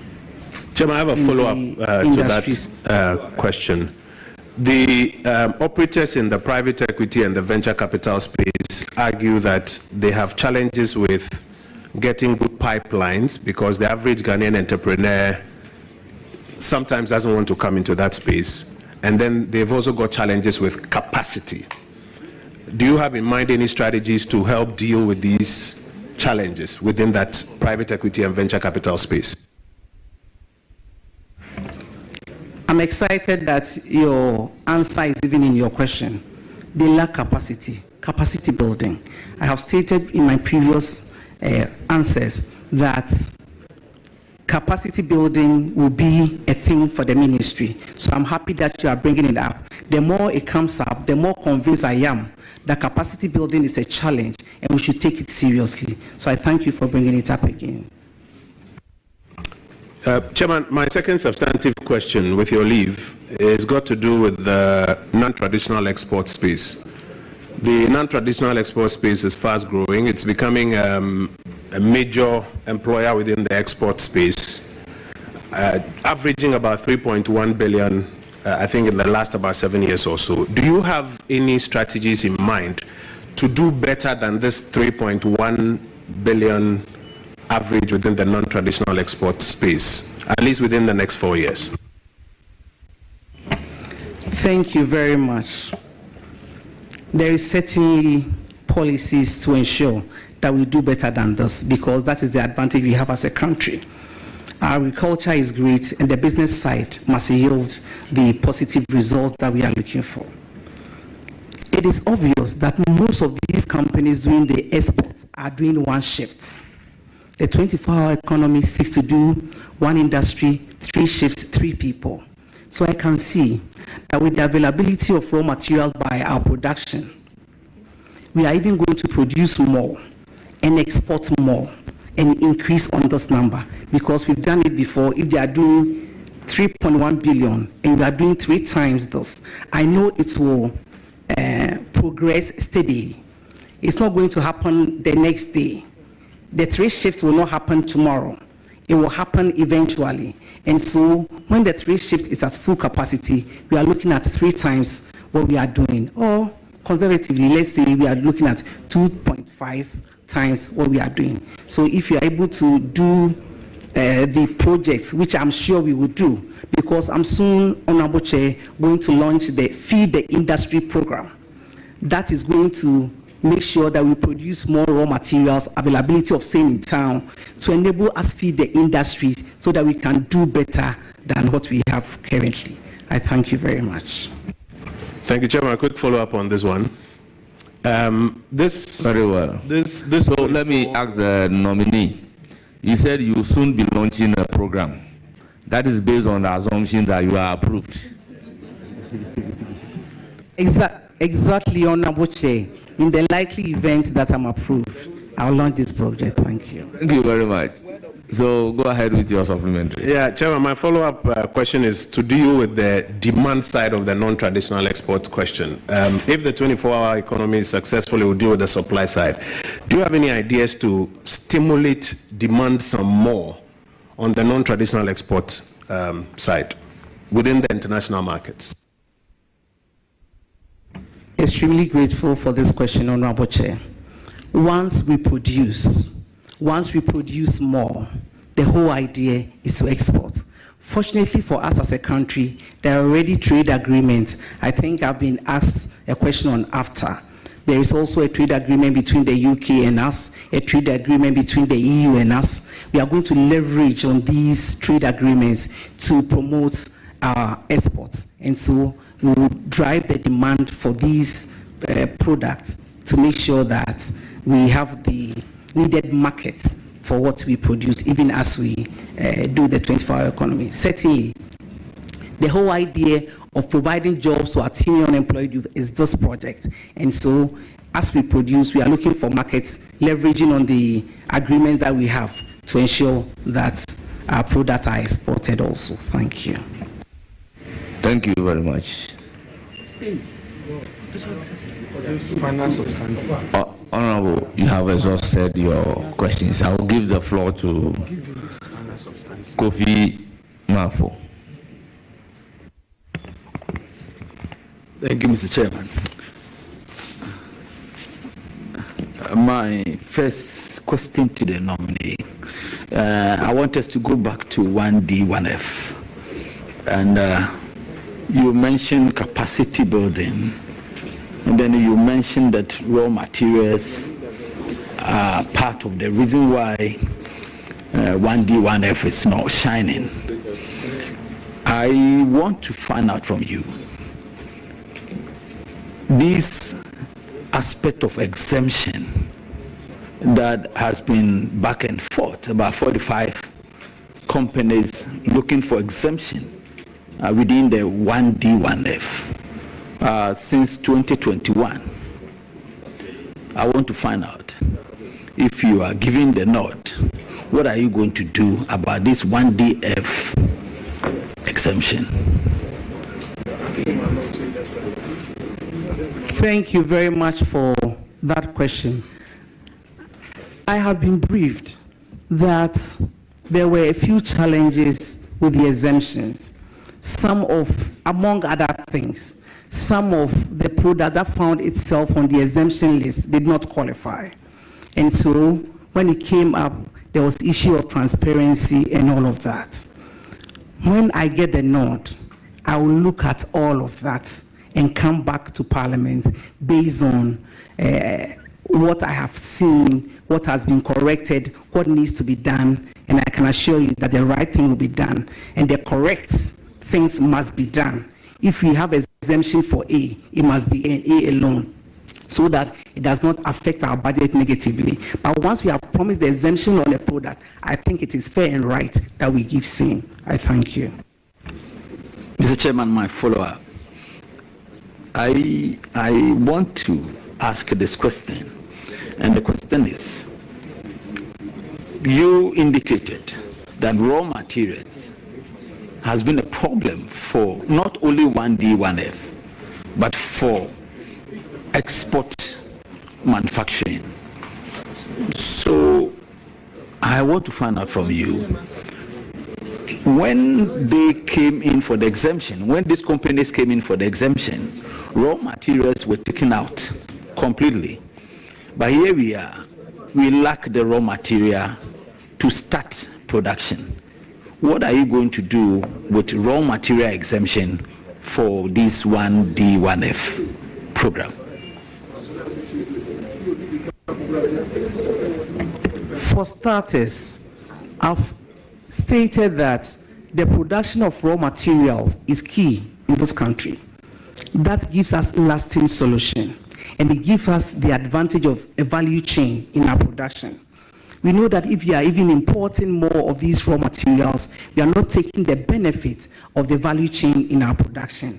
We need to create jobs with these production of raw materials, and I indicated that when I'm giving the nod, I'll launch the Feed the Industry project to ensure that we have these raw materials. When I go into the ministry,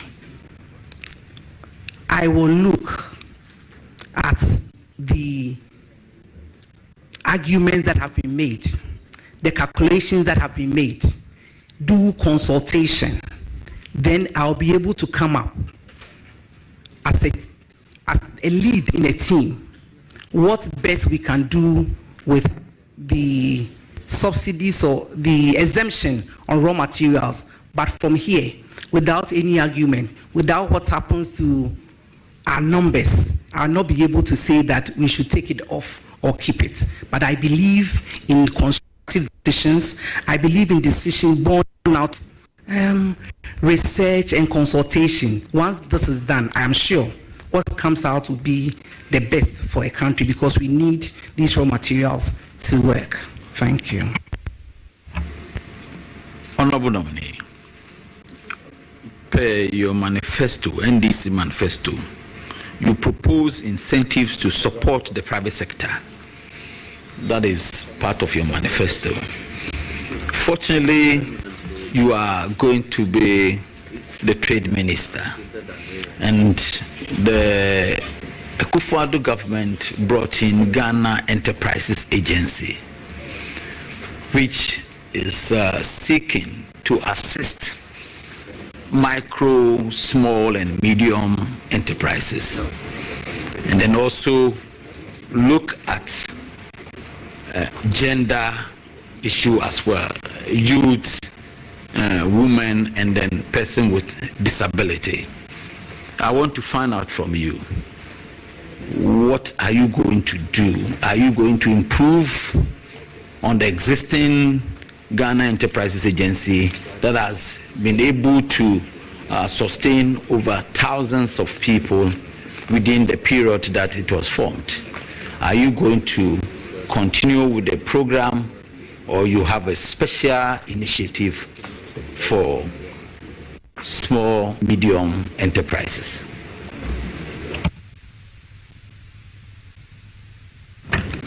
Thank you very much. The LI for GE, LI 2470, even deals with micro. And so I think it is a law for Ghana. It's an institution in Ghana. And all we can do is to improve. I don't see anything wrong with it as I sit here. But anything that is being done can be done well, as you have said. So for starters, it's a law. It's not the LICA is not being repealed. And so I think that we can continue on that tangent. But you see, it was originally MBSSI. So GA, if you ask me, it's more like a rebranded MBSSI to do good. So it is not something new for us to cancel it. It's been rebranded to do more than MBSSI was doing. And I think that it is fair for us to also improve on this so that we are moving forward as a country. It is for Ghana, and Ghana must always win. Thank you. Thank you very much. My follow-up. You have a follow-up on this? Yes, Honor. Yeah. Thank you. Go ahead. No. I've done all one. Yeah. Honorable nominee, talking about Ghana Enterprises Agencies and the umbrellas that is controlling, I want to find out from you exactly what do you have in mind when you're talking about enterprises agencies. We're talking about micro, small, and medium enterprises. That is the bedrock of our export position. What exactly do you have for micro, small, and medium enterprises? Thank you very much for realizing that it's umbrella that is controlling it.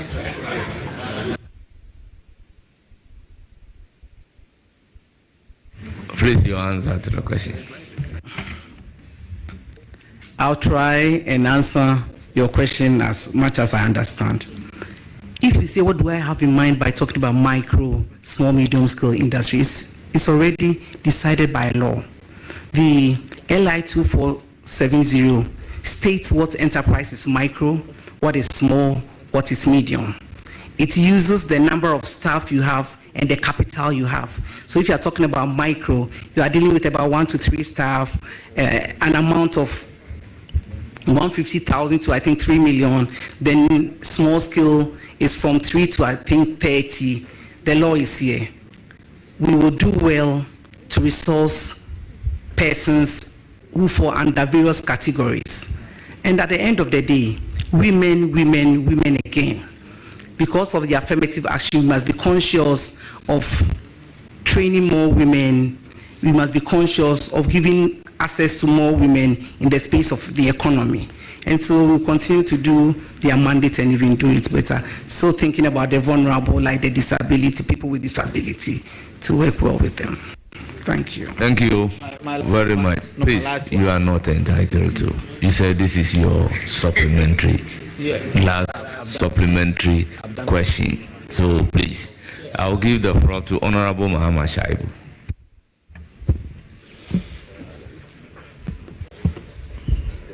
Mr. Chairman, thank you so much. Council, congratulations. Thank you, Honorable Chair. In recent times, we saw the exit of blue chip companies from our market. Painfully, they didn't go far. They were just hanging around our neighbors, Nigeria, Cote d'Ivoire, and Togo. Aside the high interest rates and the falling fortunes of the city, there are also business bottlenecks and bureaucracies. The NDC manifesto has stated clearly that we will reduce bureaucracies, promote transparency, simplify administrative and regulatory processes, and above all, uphold the rule of law in business. For me, these are key aspects of promoting business, a clean business environment. How would you help the government of the NDC to implement this, to promote business? Thank you. Thank you very much. It is correct that cost doing business in Ghana is high. Cost of production is equally high. And so, under a 24-hour economy policy, the government is going to do some interesting things that reduces the cost of doing business and cost of production. Government will be looking at time of use metering, because industry players have complained about the cost of electricity. And with the 24-hour economy, the time you use electricity will pay. If you are using electricity in the evening, you are paying less. If you put all together, you are reducing the cost of electricity and water. And so cost of production will come down. Again, with the 24-hour economy, you'll be producing more. And you know, the more you produce, the cheaper it is. As we speak now, most industries are running one shift. And even in the one shift, they are not able to produce to full capacity.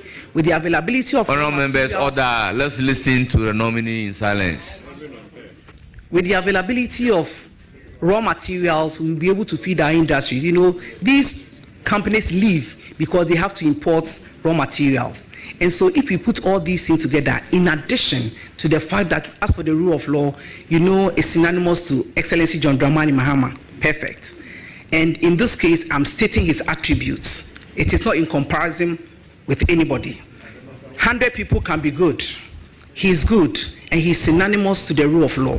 So you see, anytime he's in power, you can go to bed with the issues of rule of law. transparency is going to happen. At the Ministry of Trade, there will be a desk for facilitation so that people who want to do business will get their trade issues facilitated easily. I think all these put together, trade will boom. I thank you. Thank you very much. Any further question? Yes, just one more. Honorable Chairman, and thanks for indulging me, Chairman. Council, I just want to pick up on where my good friend from Commander ended. And growing up, you would hear Operation Feed Yourself. You hear eat what you grow and grow what you eat. In recent times, we've had our import bill of sugar and other food items rising so high. Again, the NDC manifesto clearly stipulates an agenda of made in Ghana. And for me, this is one surest way of curtailing some imports to the system. How would you help promote the made in Ghana agenda? Thank you. Thank you very much. If we eat what we grow, our imports will come down. And so if a lot of people were eating yam like I do, the importation of rice will come to a barest minimum. If they enjoy plantain fufu like I do, then the importation of other products will come down. And so we are going to encourage ourselves to eat what we grow. You've also spoken about the promotion of made in Ghana goods. I'm excited to tell you that when I was Ghana's Minister for Tourism, Culture and Creative Arts, I did this big time. I promoted made in Ghana goods in Ghana and out of Ghana. Anytime we did our fairs, I invited some industry players to come with me to showcase what we have as a country. I'll even do it better and on a larger scale when I'm giving the nod to become Ghana's Minister for Trade, Agribusiness and Industry. But I'll also encourage Ghanaians to wear what we produce, to patronize made in Ghana goods. If that happens, again, our importation of some of these foreign things will be minimal. I thank you. Thank you very much. Mr. Chairman, I wish the nominee success. Thank you. Very well. Honorable Deputy Whip. Congratulations, Leonard. Thank you, colleague. I think your composure has been very great so far. I just want to ask, there is a spare parts dealer in my constituency. It's popularly known as Anson 1. He has Anson 1. He has few complaints, one of which is high port charges, high cost of spare parts, and he also talks about shipping cost. And that actually culminates into people unable to purchase spare parts and leading to accidents because they are unable to replace some of these spare parts. How do you intend to address this problem? Thank you very much, Honorable Chair. Honorable Chair, on your behalf to Anson 1 and people in his trade, I will ask, as an intermediary between the private sector in trade and the Ministry of Finance, Ministry of Transport, to work all these things out, because no ministry is a stand-alone ministry. In this respect, the Ministry of Finance is key and the Ministry of Transport is also key. So working together, we hope to come up with things that mitigate their costs and make business interesting for them. I thank you. Mr. Chair, just a follow-up. Mr. Chair, just a follow-up. So do you in particular have some arrangements in mind for spare parts dealers in Abossey and what have you? It is part of our 120-day delivery, where we talk of scrap vehicles and how to work on the law vis-a-vis our climate change responsibilities in our new automobile industry. And then, fortunately, there are industries that are coming up that produce some of these spare parts in Ghana. We also encourage them, give them what it takes for them to also come up with some of these parts locally. Thank you. Your second question. Yes, Mr. Chair, thank you very much. So my second question is, given the significance of the African Continental Free Trade Area, how do you plan to maximize Ghana's position within the regional trade bloc to boost intra-Africa trade? And what specific actions will you take to support the Ghanaian businesses in taking advantage of the opportunities under the African Continental Free Trade Area, particularly in the context of improving trade relations with neighboring countries? Thank you very much. 1.4 billion people, a total GDP of the 3 trillion. It is excellent that we leverage on AFTA, because if we are able to do this, we are going to improve our various economies. I hope to do this by capacity building. The Honorable Speaker asked, we had an informal discussion previously about AFTA. Honorable nominee, His Honorable Stephen Amoah. Hey, I think her own parents call him Sticker. He said it. So Honorable Stephen Amoah, sorry.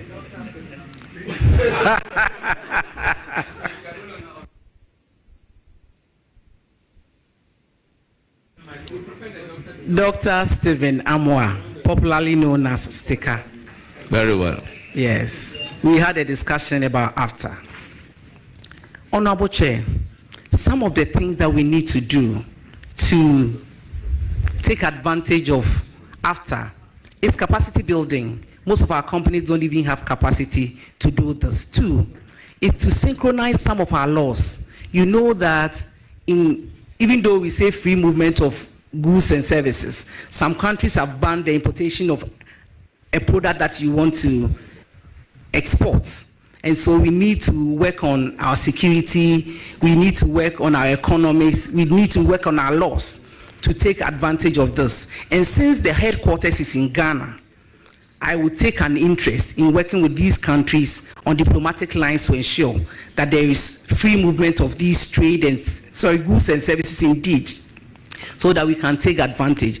In respect of the 24-hour economy, our business is to take advantage of AFTA and other trade agreements so that we can export most of the things that we produce. And so I think that these are some of the measures that we'll put in place to ensure that we benefit from AFTA. Thank you very much. Your last question. Thank you, Chair. So a friend tells me the 24-hour economy is abstract. And we are also considering issues of synergizing industrialization and the trade sector. And then looking at the one district, one factory initiative, how do you intend to bring some value addition to all of this? Thank you very much. There are low-hanging fruits with 24-hour economy. And I'll use my constituency as an example, Techiman North. We have a company called Oberpark. It is into the business of adding value to onions, ginger, tomato, and what have you. We also have Tubodom. We have Arowa, where we produce a lot of tomato and pepper.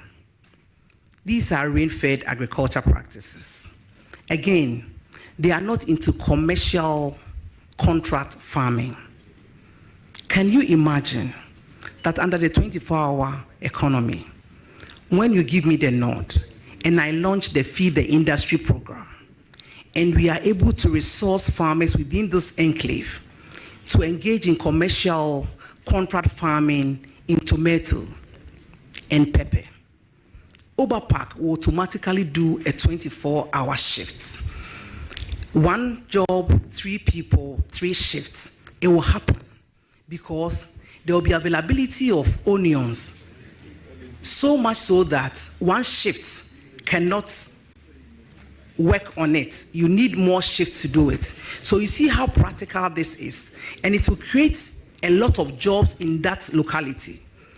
Akomadan has a lot of tomatoes. If we engage them to enter into commercial contract farming, they will be able to feed Oberpark, and then the 3 shifts will happen in earnest with availability of raw materials. So this is a practical policy, easy to execute, and we are going to do exactly that. Thank you very much. You have exhausted your 3 questions, but you want to follow up on the 3rd one in relation to 24-hour economy. Please do. Yes, Mr. Chair, thank you very much for your goodness. Mr. Chair, just to find out in very plain terms, what does it mean to say we have a 24-hour economy? Thank you very much. I will say that relative to the Ministry of Trade, Agribusiness, and Industry. For our economy, our industries are producing around the clock. And we've said that that will happen in 3 shifts. And so, if you have Oberpark and other companies, manufacturing companies, working 3 shifts, they'll be working within the 24-hour economy. That is in terms of the ministry that I've been nominated to head. In other economies also, or in other areas like banking, like other government institutions, they can do more than a shift. The passports, the DVLA, they are all companies that can, or they are all agencies that can do the 24-hour economy by working more than 1 shift. And so basically, the 24-hour economy is when we are all working and we are working around the clock. That is jobs that can be done around the clock. It doesn't mean that if you're a tomato farmer, you should be working 24 hours in the bush in the night where there are no lights. But it will happen to where you can work 3 times. It will happen at where you can work 3 shifts. And so we say 1 job, 3 people, 3 shifts. Thank you. Thank you very much. It's now the turn of, yes. Okay. Just wish you well, and I pray everything goes well for you. Thank you. Thank you very much. It's now the turn of Honorable Patrick Yaobwama. Thank you very much, Chairman, and let me congratulate my sister on her appointment. But I have 3 very difficult questions for her. Let's see how she deals with them. That's how come I'm packing my stuff well, so I can have a very close look at her. Lizzie, we want to increase government revenue, and the best way to do that is to increase our exports, which will go a long way to have a stronger or better effect on our currency. You know, our cedi has been performing not too well on the international market. The trade figures between Ghana and the EU, and even Ghana, America, and other trade partners, not been doing so well. There was a 3% dip in our revenues between the EU and Ghana. It was reported by the outgoing minister, Honorable K.T. Amon, between when he addressed the Ghana-EU delegation in Ghana. Most of the issues they raised were on standardization, child labor issues, the use of chemicals, some unapproved chemicals in the cultivation of some of our crops. And what have you? I know. What are some of the things you are going to do to reverse these challenges, to ensure that we derive utmost revenues from our exports, and to protect our exporters from being banned on the EU and American markets? Thank you. Thank you very much for the question, Honorable Chair. Yes, it is right that we need to do the right things to have access to international markets. And so there will be conscious efforts with the Ministry of Agriculture to ensure that approved chemicals are used, because at the end of the day, it will be detected. And if you work so hard and your produce and products do not land at the international market, yourself a disservice. And so we will work on the approved chemicals so that at the end of the day, we will qualify for the standards. Child labor issues must also be addressed through the Ministry of Gender, Children and Protection. And so I'll be working closely with the Minister for Gender and Social Protection and Children and Social Protection to ensure that the issue of child labor is addressed. As for standardization, we need to up our game as a country. Sometimes, lack of knowledge. And so if we do capacity building, we should be able to fall within the standards. When all these things are done right, our exports will go up, the intended revenues will be received, and then at the end of the day, we will have a stabilized economy. Thank you. Thank you. Chairman, I don't have a follow-up question on that. I'll go straight to my second question on cross-border trade challenges.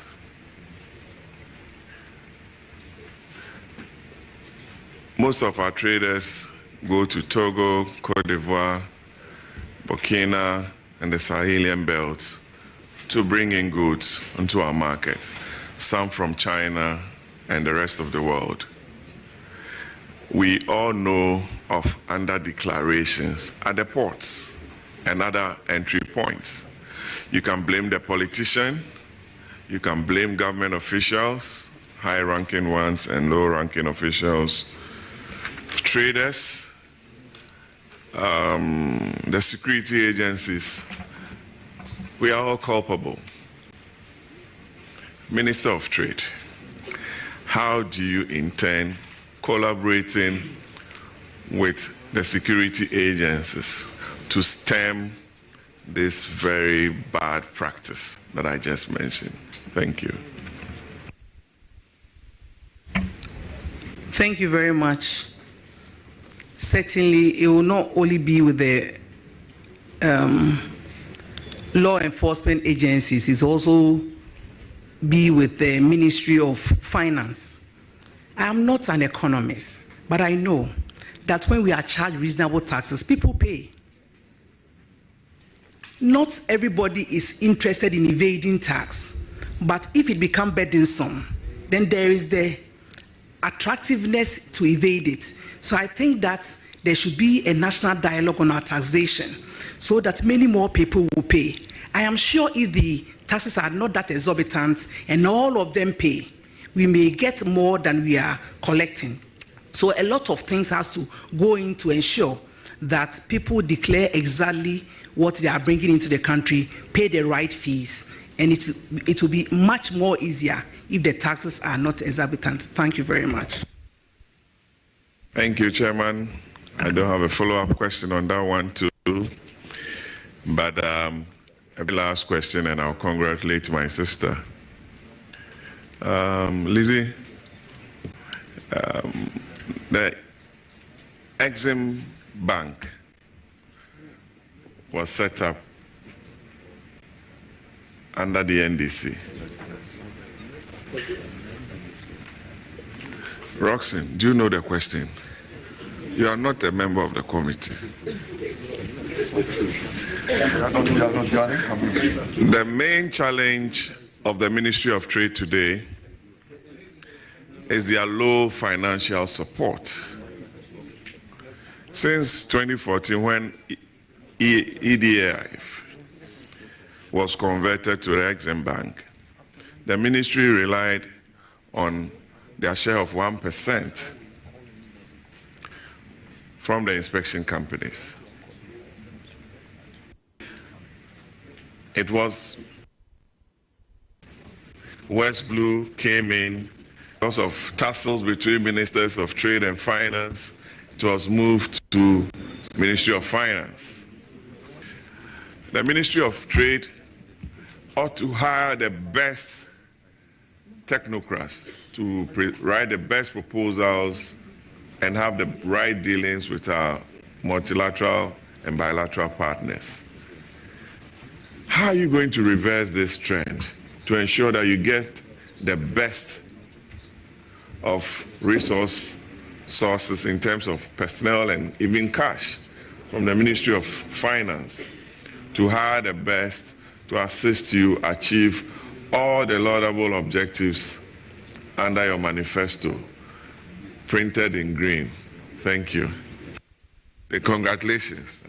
I'm not going to talk about the Green Book. Well, instead of a tussle between the ministers of trade and finance, mine will be collaboration between myself and the Minister for Finance. I'm sure in so doing, we'll get all what it takes to implement our manifesto for Ghanaians. I thank you. Chairman, we'll see what we can do. And I wish you the very best. Thank you. Thank you very much. It's now the turn of Honorable Roxanne Nelson Eche Dapamopo.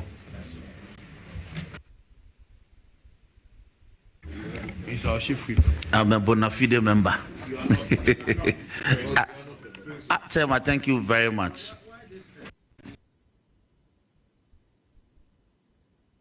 Opposition attack. Hold on. Sika, do you know the capacity in which you ask your questions?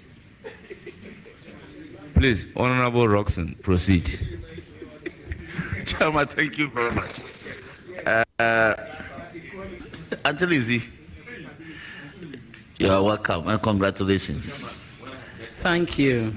Yes, I know your abilities, and I know that this particular ministry, where the president saw it fit to add agribusiness, you will deliver.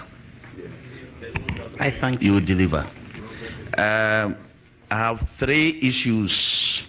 I've been associated with the Trade and Tourism Committee for some time, and I understand the issues. 1, in respect of the Ghana Standards Authority, in Act 1078, and all the airlines that we passed for them, including the National Quality Policy, as well as the what we call the Product Certification Guidelines. There's no provision that mandates the GSA to extend the shelf life of products. And yet, GSA in recent times has the penchant for extending the shelf life of products that clearly have expired, to the extent that the Auditor General has taken some of these matters up and reported on them. It's a breach of 1078. What steps will you take as the sector minister to ensure that GSA as a regulator does not indulge in such conduct? Accept 1078. Please, please, please, please. Thank you very much.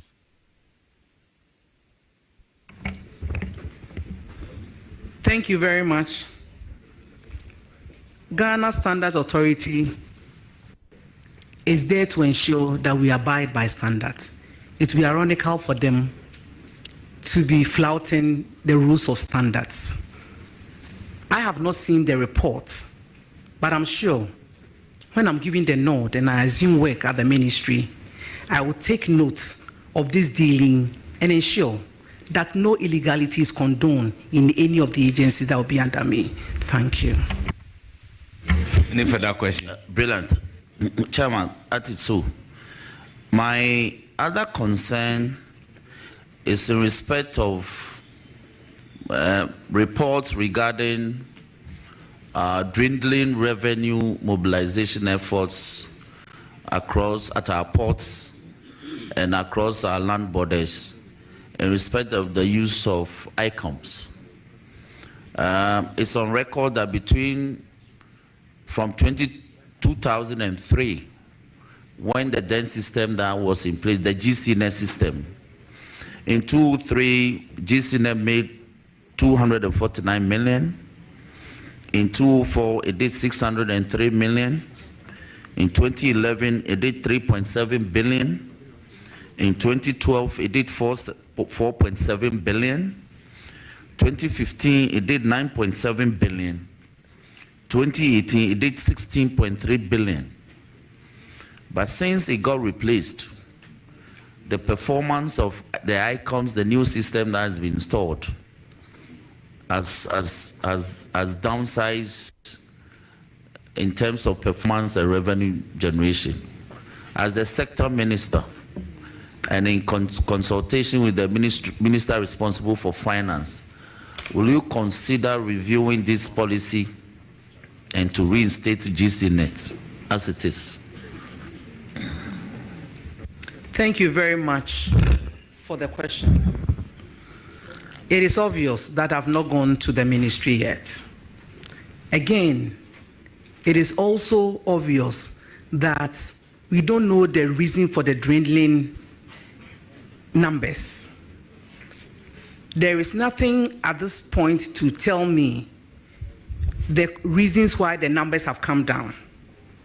And so once I start work, when I'm giving the nod, I'll look into it and make sure that at the end of the day, Ghana is the winner. Thank you. Thank you very much. Any further questions? Yes. My final state. That's a brilliant answer, I must say. Now, my constituency is Sabdine. We are quite rural. In Peki Agbate especially, we had an agro scheme called the Agbate Farm System. It's in a deplorable state now. That's why I'm happy the agro business has been added to your ministry by way of policy initiatives. Will you consider reviving some of these state-sponsored agro-based farms, like Peki Agbate farms,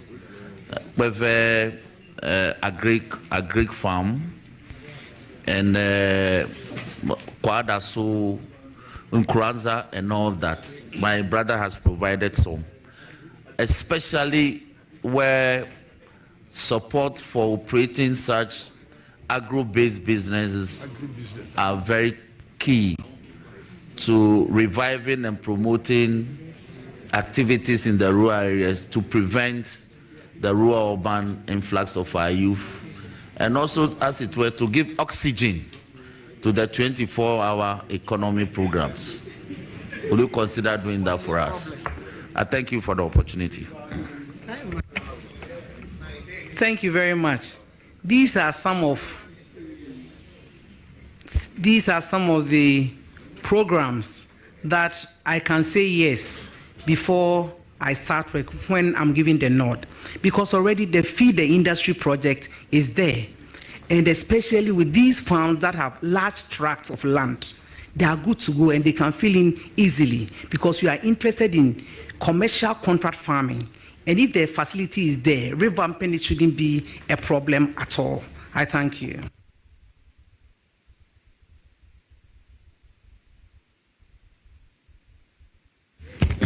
Chairman, thank you very much. That will be all for the nominee for me.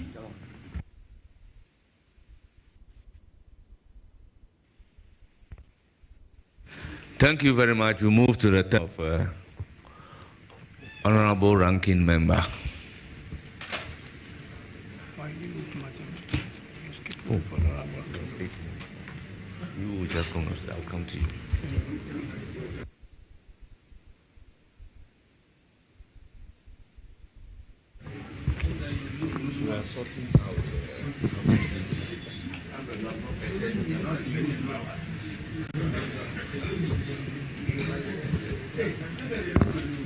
Chairman, I wish the nominee well. Thank you. Thank you very much.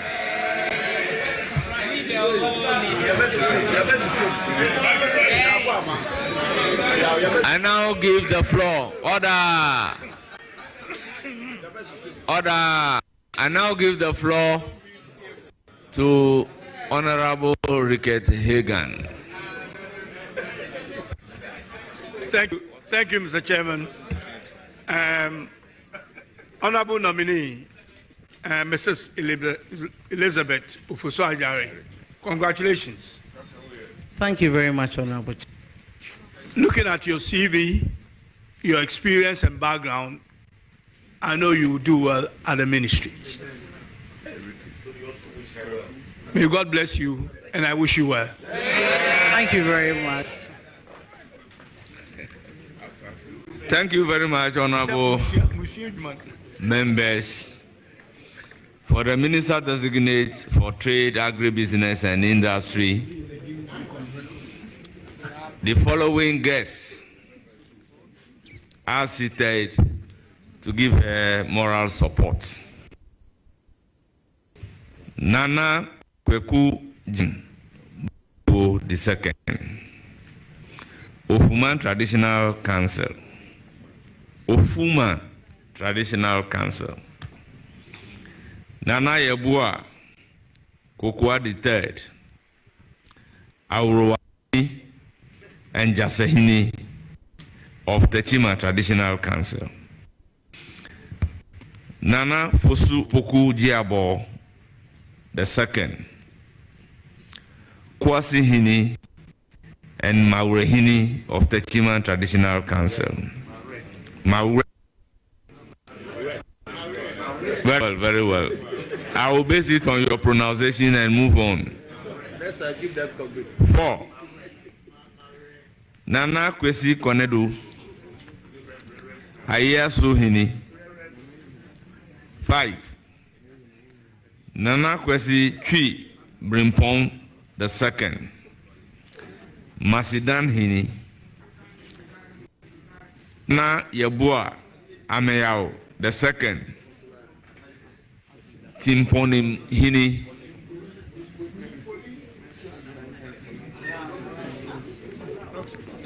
Nana Yabua Ameyao Kokoroko Hini. Nana Intim Abua Tuaboure Tuabodom Manhini, Tiobodom, Manhini, Adontihini, Techiman Traditional Council. Dr. Lawrence Ufosu-Ajare, husband of the nominee. Most Reverend Father Pius Mpong, Our Lady of Calvary Grotto, Techiman. Justice Dennis Ajay, Justice of the Court of Appeal. Lawyer Kwame Osu Secretary, President, Ashanti Regional Bar Association. Siblings of the nominee, Chairman Abubakar Sadiq, and Techiman North Constituency Executives. Honorable Annie Osei Okra, Mr.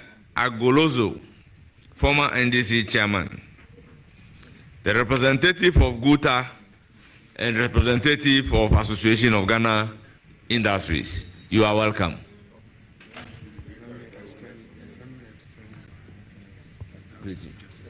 Okay. Elizabeth, extend my warmest regards to my Lord AJ Dennis AJJA. Extend my warmest regards to him. Thank you, leader. I know he's here, but I'm saying extend your warmest regards, exactly what not I'm for the going to records. do. Okay. Thank you very much. I'll do exactly that. Your application granted. Extend my warmest regards to him. Okay, now we know. The leader is on record by saying not for the record.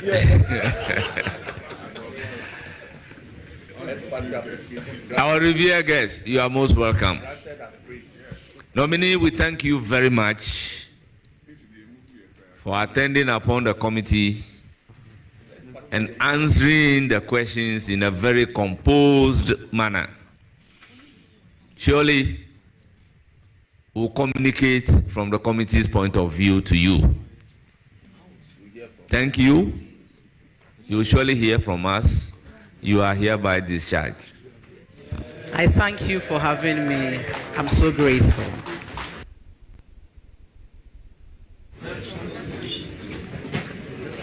Now, members, we'll take a break. And shortly appointment committee no anim and sabre what in nyina aba na wie so far so very good in some bia boss no na do so ye papa wo bisa ne nsem especially honorable Shaibu obisa ne nsem bi se companies bi no mo wo mamu kamia se emprempem no won efi Ghana akopiem ewa man ahoro bi aye ne won boshe biti se Togo, Burkina Faso or describe these companies as blue chip companies a won relocate every Ghana enti womo mana kwanya na den no beye and or these are companies wo be san ba Ghana biom na won abe continue won adwuma wo redi se ne be Ghana benya ho emfa so osam bisa no asem bisa NDC won manifesto no mu no wo mo otumi po bi se niama yedi anase nuanga yedi wo mamu no wo se ya nkasa yedue bi na yenya dodo no so na ebeboa yen so yedi bi bekwa ma no ne akoton se ne be ya ebeboa yen ma niama titiri nuanga ye kraba mamu no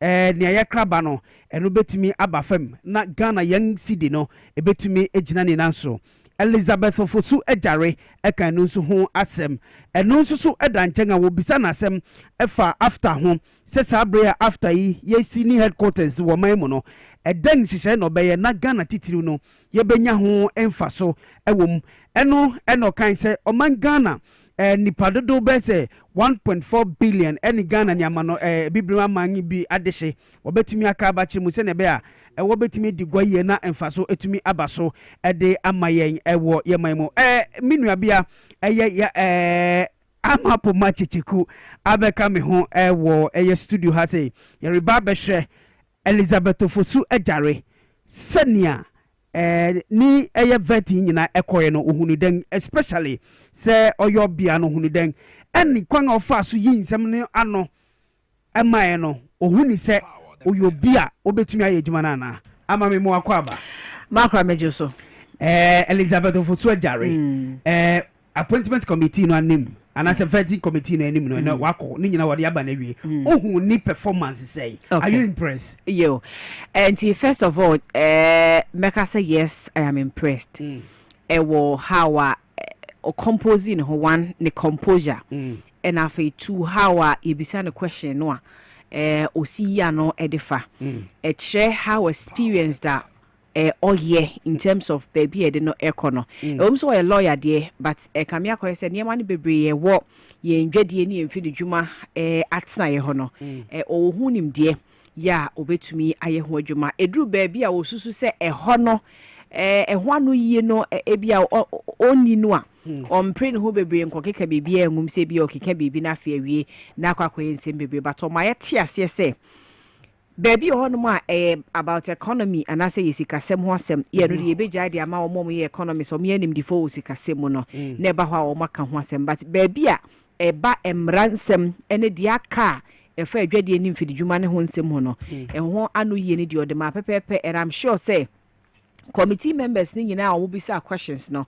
were very impressed ewo anu yi a wɔde baeɛ based on questions a wɔn nso so ebisa no nti generally mɛka say yes wayɛ adeɛ wama memfa no sɛ wakyerɛ mmaa nyinaa sɛ we should have that confidence a yɛde bɛpie dɔm anim na yɛbisa yɛn nsɛm a yɛmpere bebree but yɛbɛtake yɛ time ne akyerɛkyerɛ mu ama nteaseɛ abɛmu because asoɛ a wɔkɔ no ɛnyɛ ɛhɔ nyɛ baabi a yɛbɛka sɛ ɛhɔ yɛ ahogono asoɛyɛ ɛhɔ yɛ very delicate ministry near the called trade and industry any agribusiness nti sɛ utumi te hɔ adwuma na se a ɛbɛboa ma adwuma na woyɛ no woni adwadifo nkita wodie mfidwumafo nkita wodie ne de ka ho no ɛbɛtumi akɔso kama nti no kwasɛm ne mani agye ne nkita wodie a ɔne ɛyɛ appointment committee ne di ne anu yi a ɔde aba no ho ohwɛ ɛyɛ mmarahyɛ begoni maadehye a wɔn ɛwɔ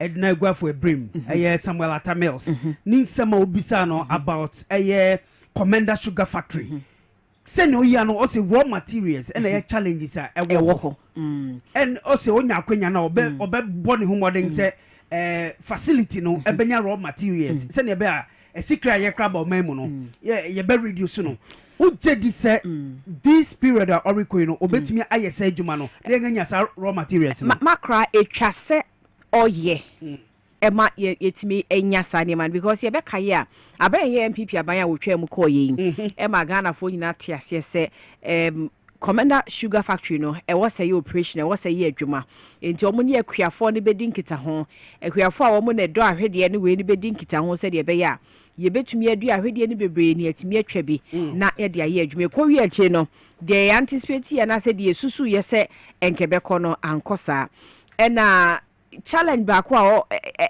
raw materials ni nya de very or how because say ye wo akuafo no a ya empower almost on bedu ahwede ni bebre Commander ho na omu twa de ama na ebo no eye omu oye okay in terms of ni dua ne sikasem ni ade na bibia ye okay a ebeboa me nya ade ni bebre ni nya ne bebre no a ema because makra ade ba kwa ye kan ho asem da bia eye the way a almost bibia ye import e free enkrofo amaso e de ba my Ghana mu oti ase nti se yankase etimi produce raw materials a ye betumi dia ye adwuma no a ye nko import bibi mfa mase e de ba be ye bibi na no nko bi achi yankase tax no soso ne niema na se ye betumi anya ade no ha sa niema we nyina ebeba fom de amaya megidi se ebeboa ma adwuma no se ye kase ye hya ase a ye betumi ahya ase amana ye because menyi ni se e wo se eye so difficult se ye ntumi nya ayi ahwede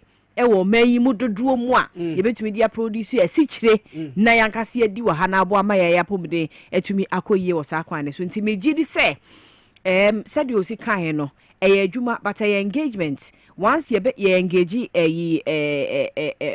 producers na woman na ye kuafo no in a way a chese wo mo beti nsem no ase no motivation na se ade we ne pese ye nhye ne kwan we ne agidi se ye fa so a ye betumi abo antie ntu sa kwan ne so na mo no megidi se ye ne sa ebeye and I believe in her say obetumi lead this course no ama awia me atumi produce yankase asichie wo man mu okay ade ba ko nso aka ho asem esan so oye lawyer nti o chem say after honum no wo behwe mrai be say afata o mangana any other African countries no se ne be a betumi digoye but ade ba ko a eye appointment committee for ntimi bisa anka ho asem aye ngunwa kakra the fact say textile industry no won ntimi anka ho asem would you say refi na aba anase denti na wo mu nyinara kamia say won mbisa asem bi ewo honom ugedi say da na aba nti a no ye nganti ho asem kra ya kwesa say ye refi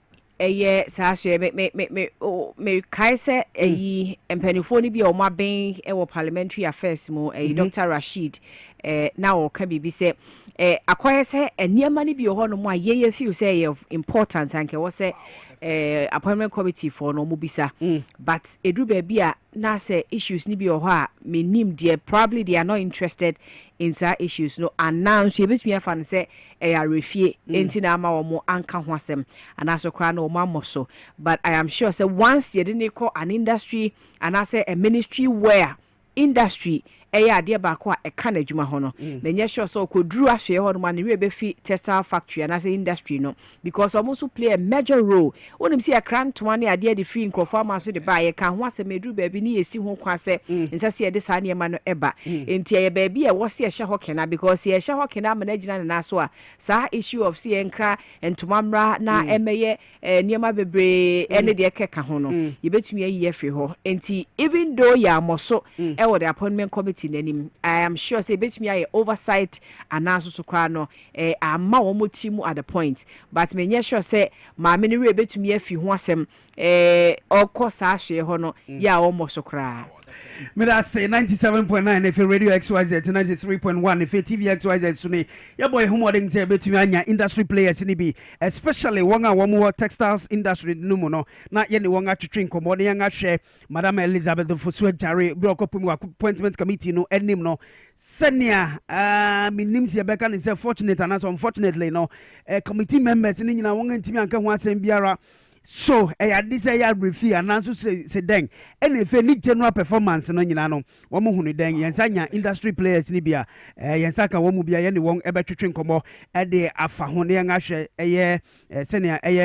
vet ni nyina no esifa ekoi na pomse yehwe se ose niama anase titiru nuanga yedi wo maimu no wo se yedua dodo no usha den no hwe nim se oyo bia orikoho omaimu nso yenim se akuafo no dodo ye merima ujedi se obetimi ni won anya sankita hundi no letumi aye batangisa na obeba so no maminko ahamane so na me ni Father Abraham Kumsin ono eno ye general secretary edi Ghana Federation of Labour ye ne nko twetwe nkomo ne yenhwe ene Madam Elizabeth Fosu Jare ko textile fo I say wo mun sama nche da mapuemu wo eye committee no ene na se won mbisa ni nsem wo ho no ohunu den Father me mo ha mo akwa ba Mejusu Abraham bibia ba ko de na wiabre ewa da ron ye bomba ye do nyame ase first of all no answer na mekomu ehon me enter enevet na Madam Elizabeth Ofosu Ejare ekoi appointment committee no enim no wankasa as a industry player no ohunu den first of all and Ukraine na me yedi selukwa ko ne office enti yes but you sending no teaching about Nioma the expert is okay but answer na obe competition no no oko committee no enim no niema ni bia obubo su no bi ni o se obeye dwumadin na companies ahoro na nka first no mo operate wo Ghana wo ma relocate to neighboring countries to say Togo, Ivory Coast any ne kika ho no o se on stakeholders benya engagement se ne be these companies no besanga babiom asemba akwan so osanka ya ye jedi se ehunso hu hia se o se enuanga yedi wo man mu no ye bedua dodo no na nya bi nso dia kon amanane na ne ye kraba no enu betumi a reduce ne etwato nso a osanka ehunso hia eye se after no o se enu nso oye lawyer ni obeye dwumaden se ne be ya ye de mra no nso ye be hyemukina na Ghana ye ni other African countries no yemi gwadi mu nsem no yebehye mu kinanti these are nemani bia obubo so ohonum aside mu petitioner modi koe no say wantimi antie anaze wantimi anhwe bia nemani bia okan ene bi nti hu ne den mi mo maintain mu but say nya wabubo si dije wo ya ne epe ne ya peso ya na what come some but yempe situation a overtake office na be ebe a different story. That's why we want. No, we want to make sure that make sure that buying policy no over review. Them taxes na egu njimano. That policy all allow man ko food and nyoma gugu. Tomatoes we import tomatoes. We import on time they should stop it and make sure that we can be self-sufficient. Because you want I see arable, fertile, able to grow whatever we eat here and even export some. But if a country like Ghana, we import tomatoes. How? We import yene, mokonadi na import, banchukra import. What kind of business is that? Well, we should say if And the question about the money there, yeah, the Yabono, the entire situation, I will say, MPP, slogans, I say, I want to do one as the Entrona Omudino. Don't want them to follow suit. Okay. We know why they were kicked out. And Trump Dawson, 111 agenda, 111, they 1B, 1F, 1 dam, so, and Trump, 1 constituency, $1 million. Now they say, we don't want to hear it again. Okay. That's why when we hear, I find out, it's annoying.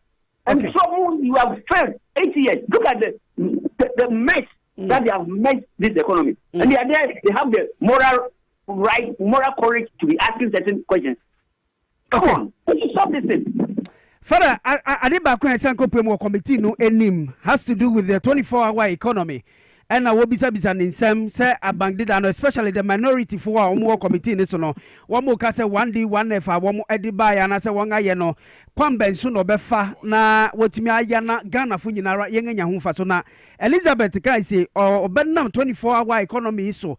Oshe baby tisa ukwa kumadang honomu ye tomato hu ejuma wo ho na nkasa na abato mpesa su honomu no womudo e wo honomu nyina na ochirem so benam sa nhihye so se ne be ya Ghana fu nyina ebenya ho imfa so minority fu na wo committee no so no bra wo rebisa nsem no yenim se womude na 24-hour economy ade no wonye ntum but along run no kamia say na wo committee no so no I say ne won agi atum bisa no ohu ni say with the 24-hour economy na NDC fu say what they everybody no Ujedi se bebu ama industries ahoro enema beko so yedi ama yengana. Oh, that is what we want. Yedi young input. Come on, manifesto committee no on this 24-hour program. It's very good. That's what we want. Because okay, industries a group will country hard, and if they are bringing this policy to fruition, not say Mwakano. Slogan like what MPP did. That's a 24 hours. We have the document there. We have given them the document about what they implement that 24 hours. Because that is the only way we can bring back industries. We can create jobs so that unemployment it creates security challenges. We hope say. And what I say, there are MPP slogans are well refined, well polished, and so slogans. We don't want to hear it. We want to see them, hitting the ground and running. Yes, over said everybody yeah, they will help them, but they have to engage the stakeholders. Okay. The manufacturers themselves. Therefore, if they want to succeed that, they must make sure that the manufacturers, they are ready and prepared to engage them. Okay. Then they involve the unions so that we can they shouldn't sit in the offices and then trumpeting this 24 hours. We must make sure that it works. That is the only solution. And that is, it's a flagship often a programmer where everybody bought into that. That is 24-hour program. But it shouldn't be just on paper. It shouldn't be in the offices. They must make sure. Look, as soon as they finish vetting and then when they are approved, next week they will see us in the offices. Finance, trade and agribusiness, the agriculture, agri. And then we have sent letters to Finance Ministry, Agri Ministry, and then Trade Ministry. Okay. So next week we are following up. So Katia was there. Stand by. We are coming. Very well. 24 hours. Father, finally, share ni etie ni nyina no. Yenga nti se wanga kan textile industry no wanga kan ho asem. Why disappointed? Say be a committee members ni nyina wanga ntimi anka ho asem. Briefly. Oh no. Textile as at now they have some arrangement to be I'm say it's continuing. That is zero VAT. Okay. Zero VAT, a form. Zero VAT, a form. To end that agreement, that end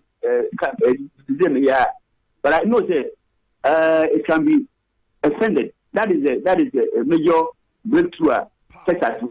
Okay. But before then, I said, Sri Lanka, SOB when you often Wako Comatus comatose, and so bringing that person back to life, it takes some time. You see, Texas, I know, say, policies, as I say, I know, everyone, it will sustain. Okay. It will help to bring it back. Very well. So the taxes, we'll make sure say bring this thing up. Okay. So that you look at that way. But for now, sectors have some relief somehow. Yeah, that's it. We say revive one so that they pick up. Very well, Father, and then you are bringing that CP on the Akasa. Yeah, that's it. Father Abraham Kumsin, a General Secretary, Dema Ghana Federation of Labour. Ama Gusu, ya interview NJP, ya besang ako Parliament. But Ama, briefly, no, Usha Senia, Wonga Mohu, in the another textile industry, no mono, Unidang. And then fire and come and go back to Parliament. Okay, and see, like I was saying, GDC be a bit me an oversight, say, and cross the mind of Omubia, ya or more honor, and on say, mostly a tidy subject matter representatives ba mom baby sa questions our more omo focus no wasn't on that aspect but me gidi say eno so nya bibia maame no ekọ atena ho no ma wo bisa ho asem yade obedi ho nkita obedi mu nkomo na afi wa me ehunu se de si etienti ye hopeful say nyame ya adom na e approve no na afi okopie mu ewo the Ministry of Trade, Agribusiness and Industries hona obehwe testers of asem wakade ama wo mo isan say almost so issue ni issue wa eboa ya de nti ewosi ye industries no yetimi ebo ho ban a na ejina ne naso because the more ejina ne naso no ho so revenue e generated free no enya asem ketwa nti megidi say ye bibia ye betu ho na mo na boa nyina. Okay, me da say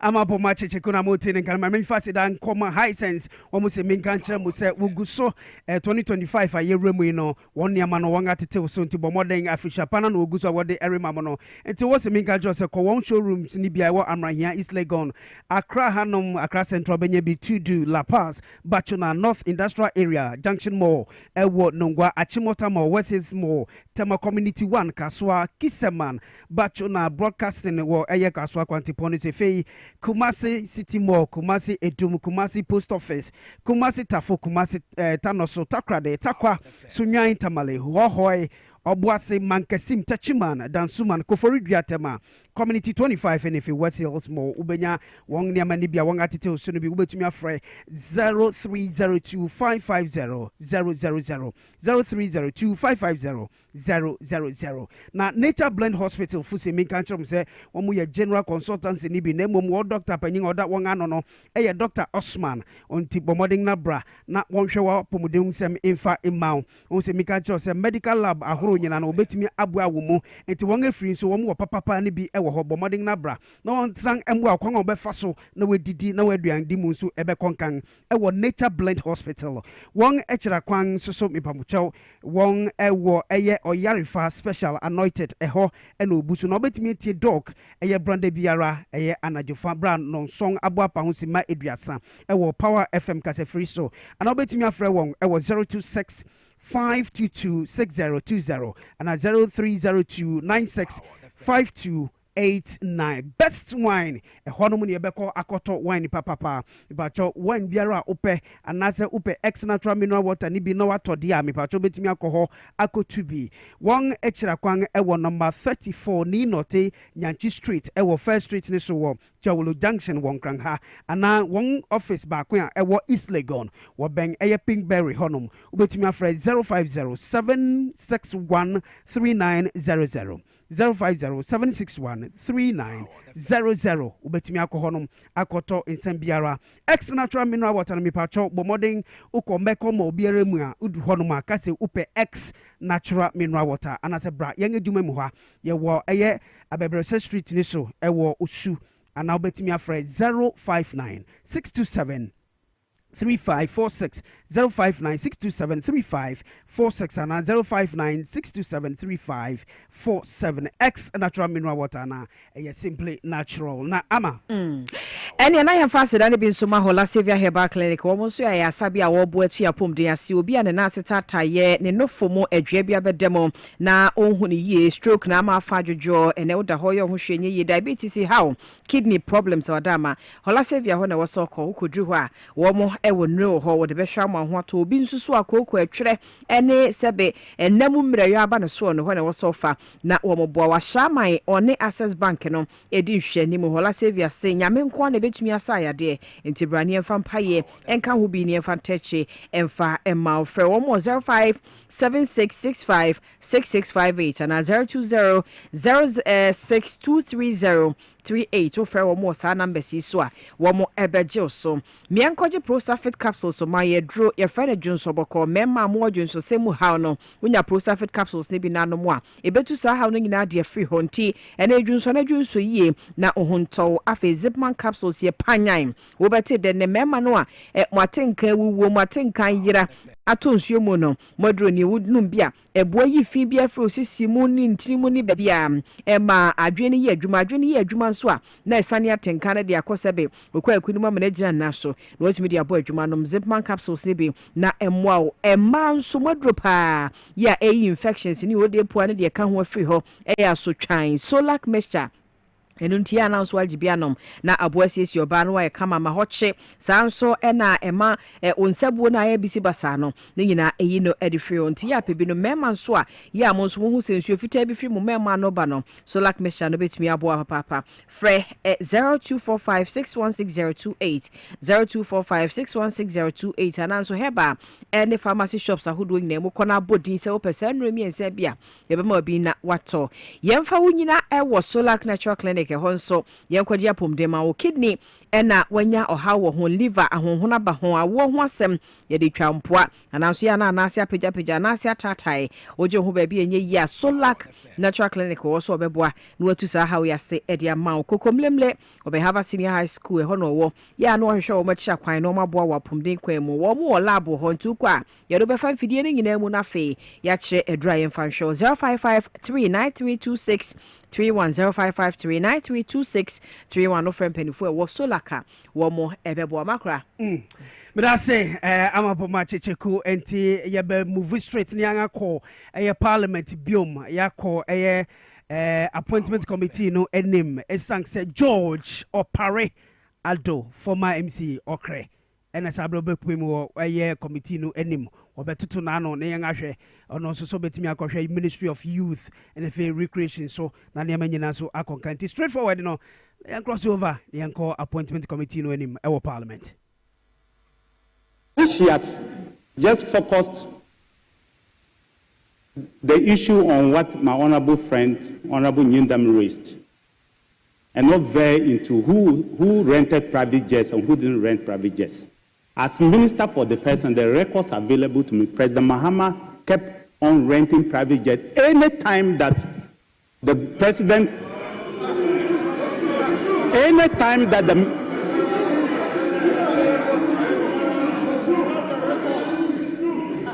I'm saying any time that the president's jet was not available, the communication squadron jet was not available for whatever reasons, the president always rented it and used it.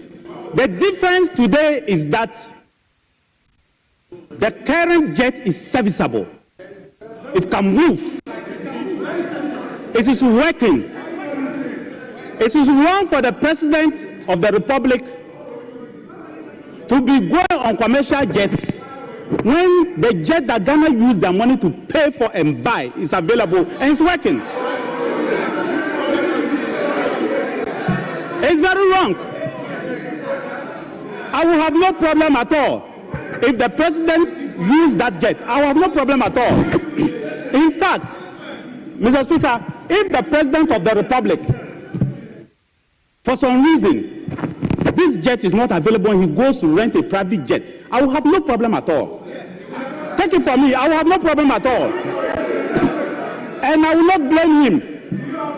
Ghana is not a cheap country. We will not cheapen ourselves.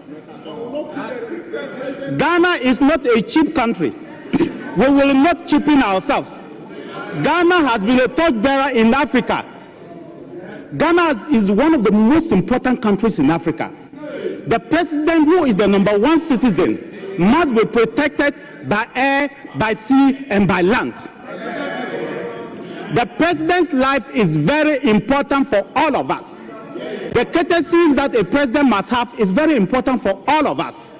I find it very offensive that our jet is serviceable and our president will not use it.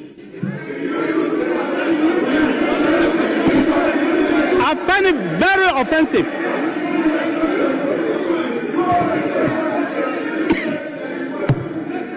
I find it very offensive. And let the president know that, yes, whilst we are going to hold him responsible by his own actions and words, and your actions and your words and your deeds when you were at this site, we will not be reckless in opposition. We will not. We will not accuse the president for things that we believe that Ghana deserves. We will not do that. If the private jet is available and the president does not have his commercial jet, there is absolutely nothing wrong. The cost may be a problem. If you have a very serviceable airworthy jet that can cost a minimal amount, I don't have a problem. If you decide to go for a very expensive jet, I may criticize you. But I will not criticize the President of the Republic of Ghana for traveling on a private jet just because we want to do politics. I will not do that. I will not. But in this case, my brother and my friend, the jet of the President is very serviceable. The whole of last year, he spent 6 months almost 8 months in Paris, and we have put it in very good shape. Top shape. And so there is no excuse for the president to be traveling around the world and say that he will not use that jet. There may be something. He should tell us better reasons. But like I said, I wish he didn't go to that direction because I would not have spoken about it.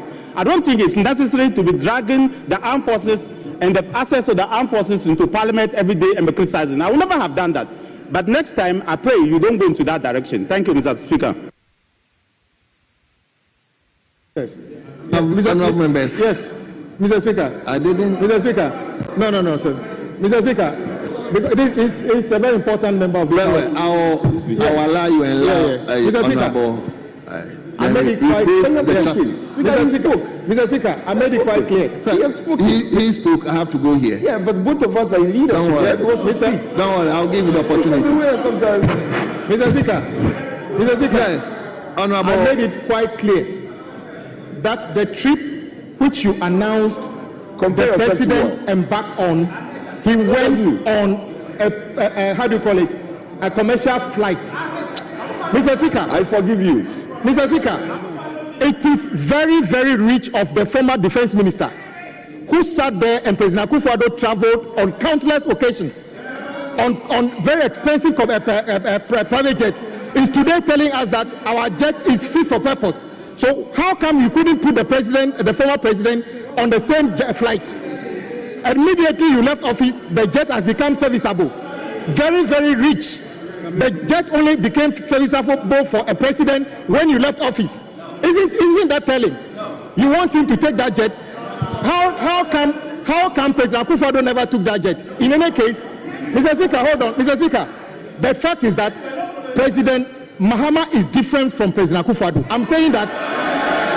I'm telling you that President Mahama went on the trip for which has been announced on a commercial jet, a commercial flight. President Akufo-Addo never takes that.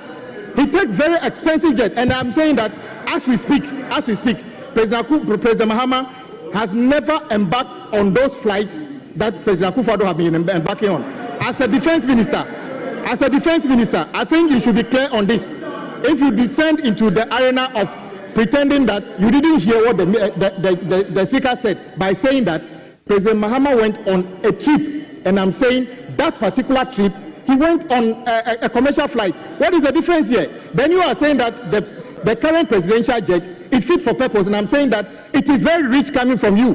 When you sat there all these years for President Akufo-Addo to spend almost $1 million or more on private jets, very luxurious ones, President Mahama would never do that to the people of this country. That is the difference. Mr. Speaker, first of all, Speaker, first of all, let me thank you for recognizing me.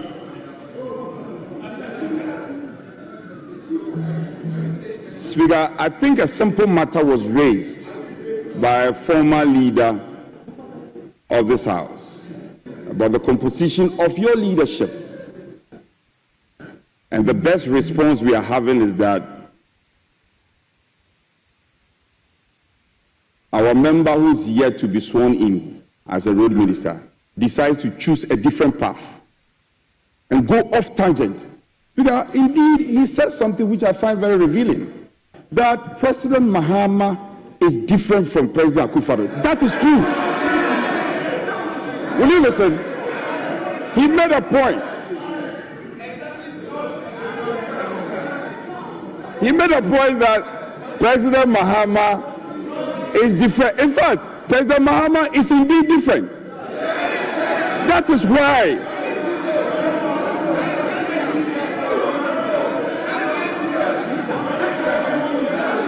I'll respond to it. That is why President Akufo-Addo will not travel on a flight owned by his brother. A flight owned by his brother, he will not. So yeah, the point he made about the difference between the two personalities. Yes, President Mahama will gladly travel on his brother's flights, but Akufo-Addo will travel on a flight owned by the state. That is the difference. That is the difference, and you are refusing to recognize. So now, let me caution my colleague. Let me caution. You see this your attitude. You see your attitude. When you speak, you will listen to others to speak. Honorable Leader.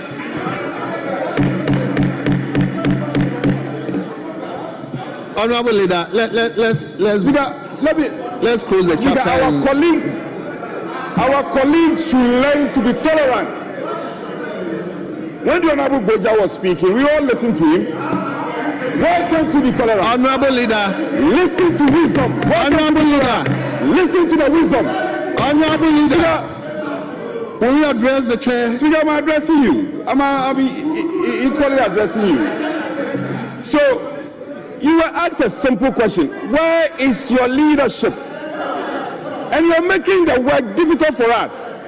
Up to now, we have available leaders. Honorable Ricketts is an available leader. Honorable Doyo is an available leader.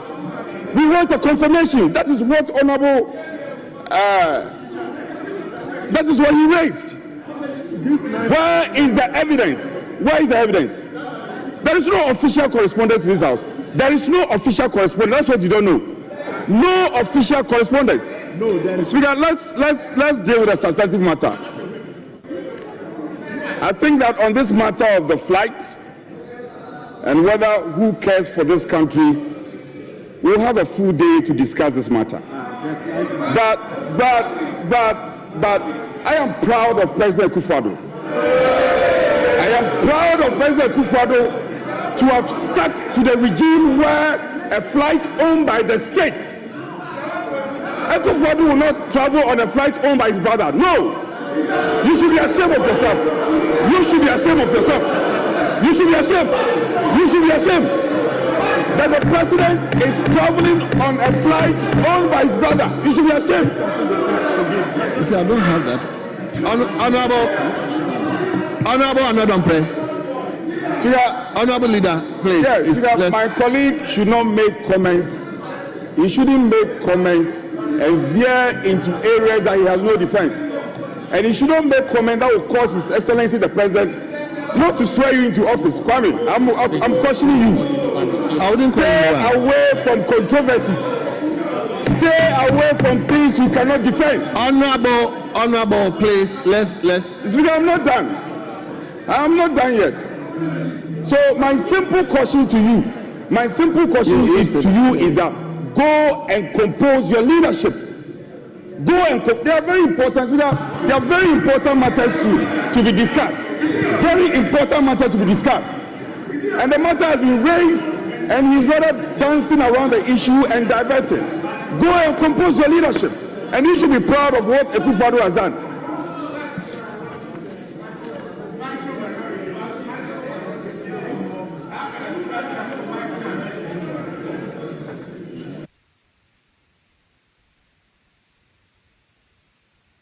Honorable members, let's turn to item 7. Item 6, rather.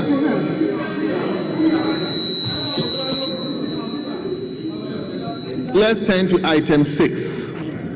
I think this issue will come to it when the ministers of states are in place. We will come to it. Please, Honorable Minister, I've given you the opportunity. Mr. Speaker. Honorable Minister.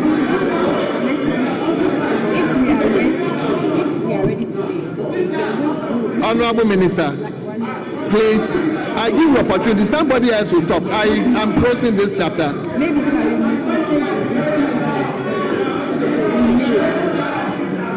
Mr. Speaker, very inaccurate statements have been made back to about Honorable member from Bibila, I haven't, please, respectfully, I haven't called you. Honorable members, please resume your seat. No. I'm not giving anybody the opportunity to speak.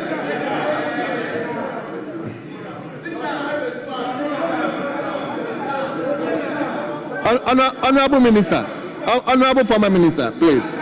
I gave you the opportunity to speak, please.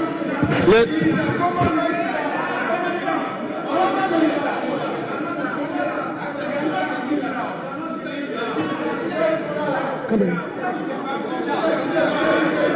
Oh, I've done that.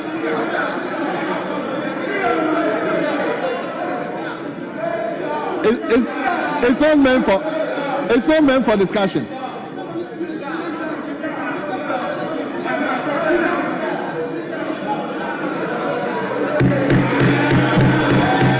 Mr. Speaker, honorable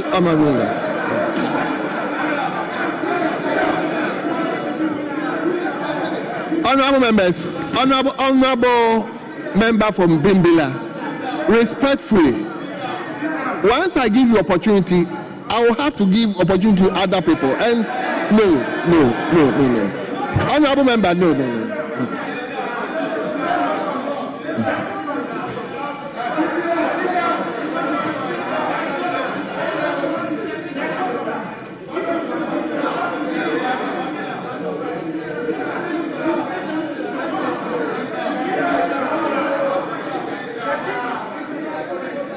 Mr. Speaker, my response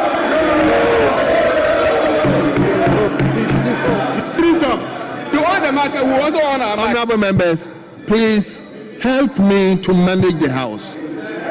I know why I'm saying I'm not calling anybody again. Please.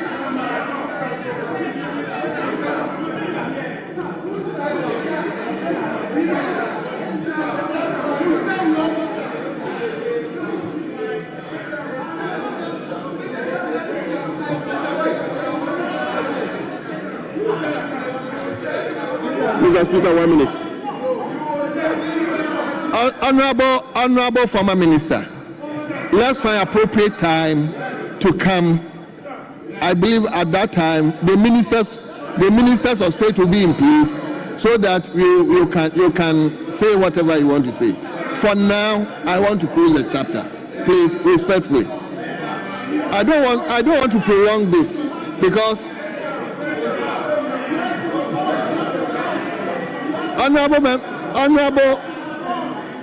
honorable member for Bimbila, please.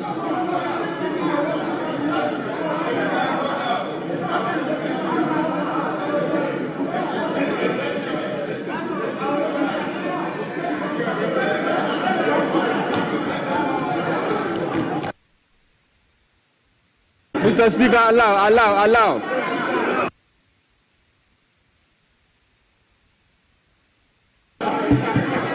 Honorable members, honorable members, honorable members.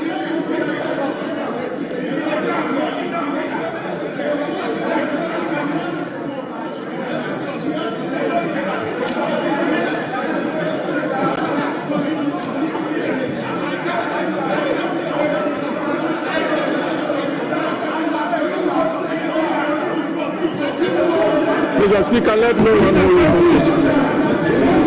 So, Honorable Dominic Nitiru, you are indicating right here. But you have already spoken. There are a lot of people behind you who would like to speak.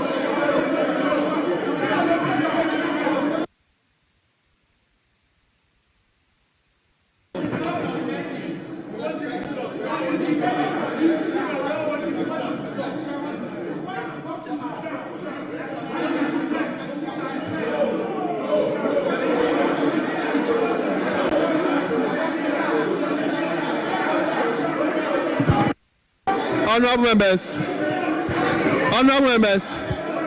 under the circumstances, I will have to suspend the House, if that is what we have.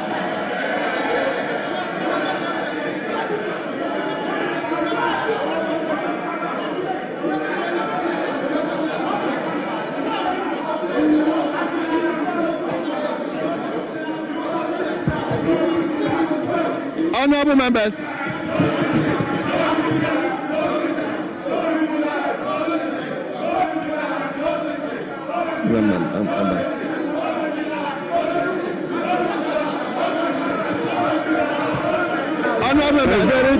the House is accordingly suspended for 30 minutes.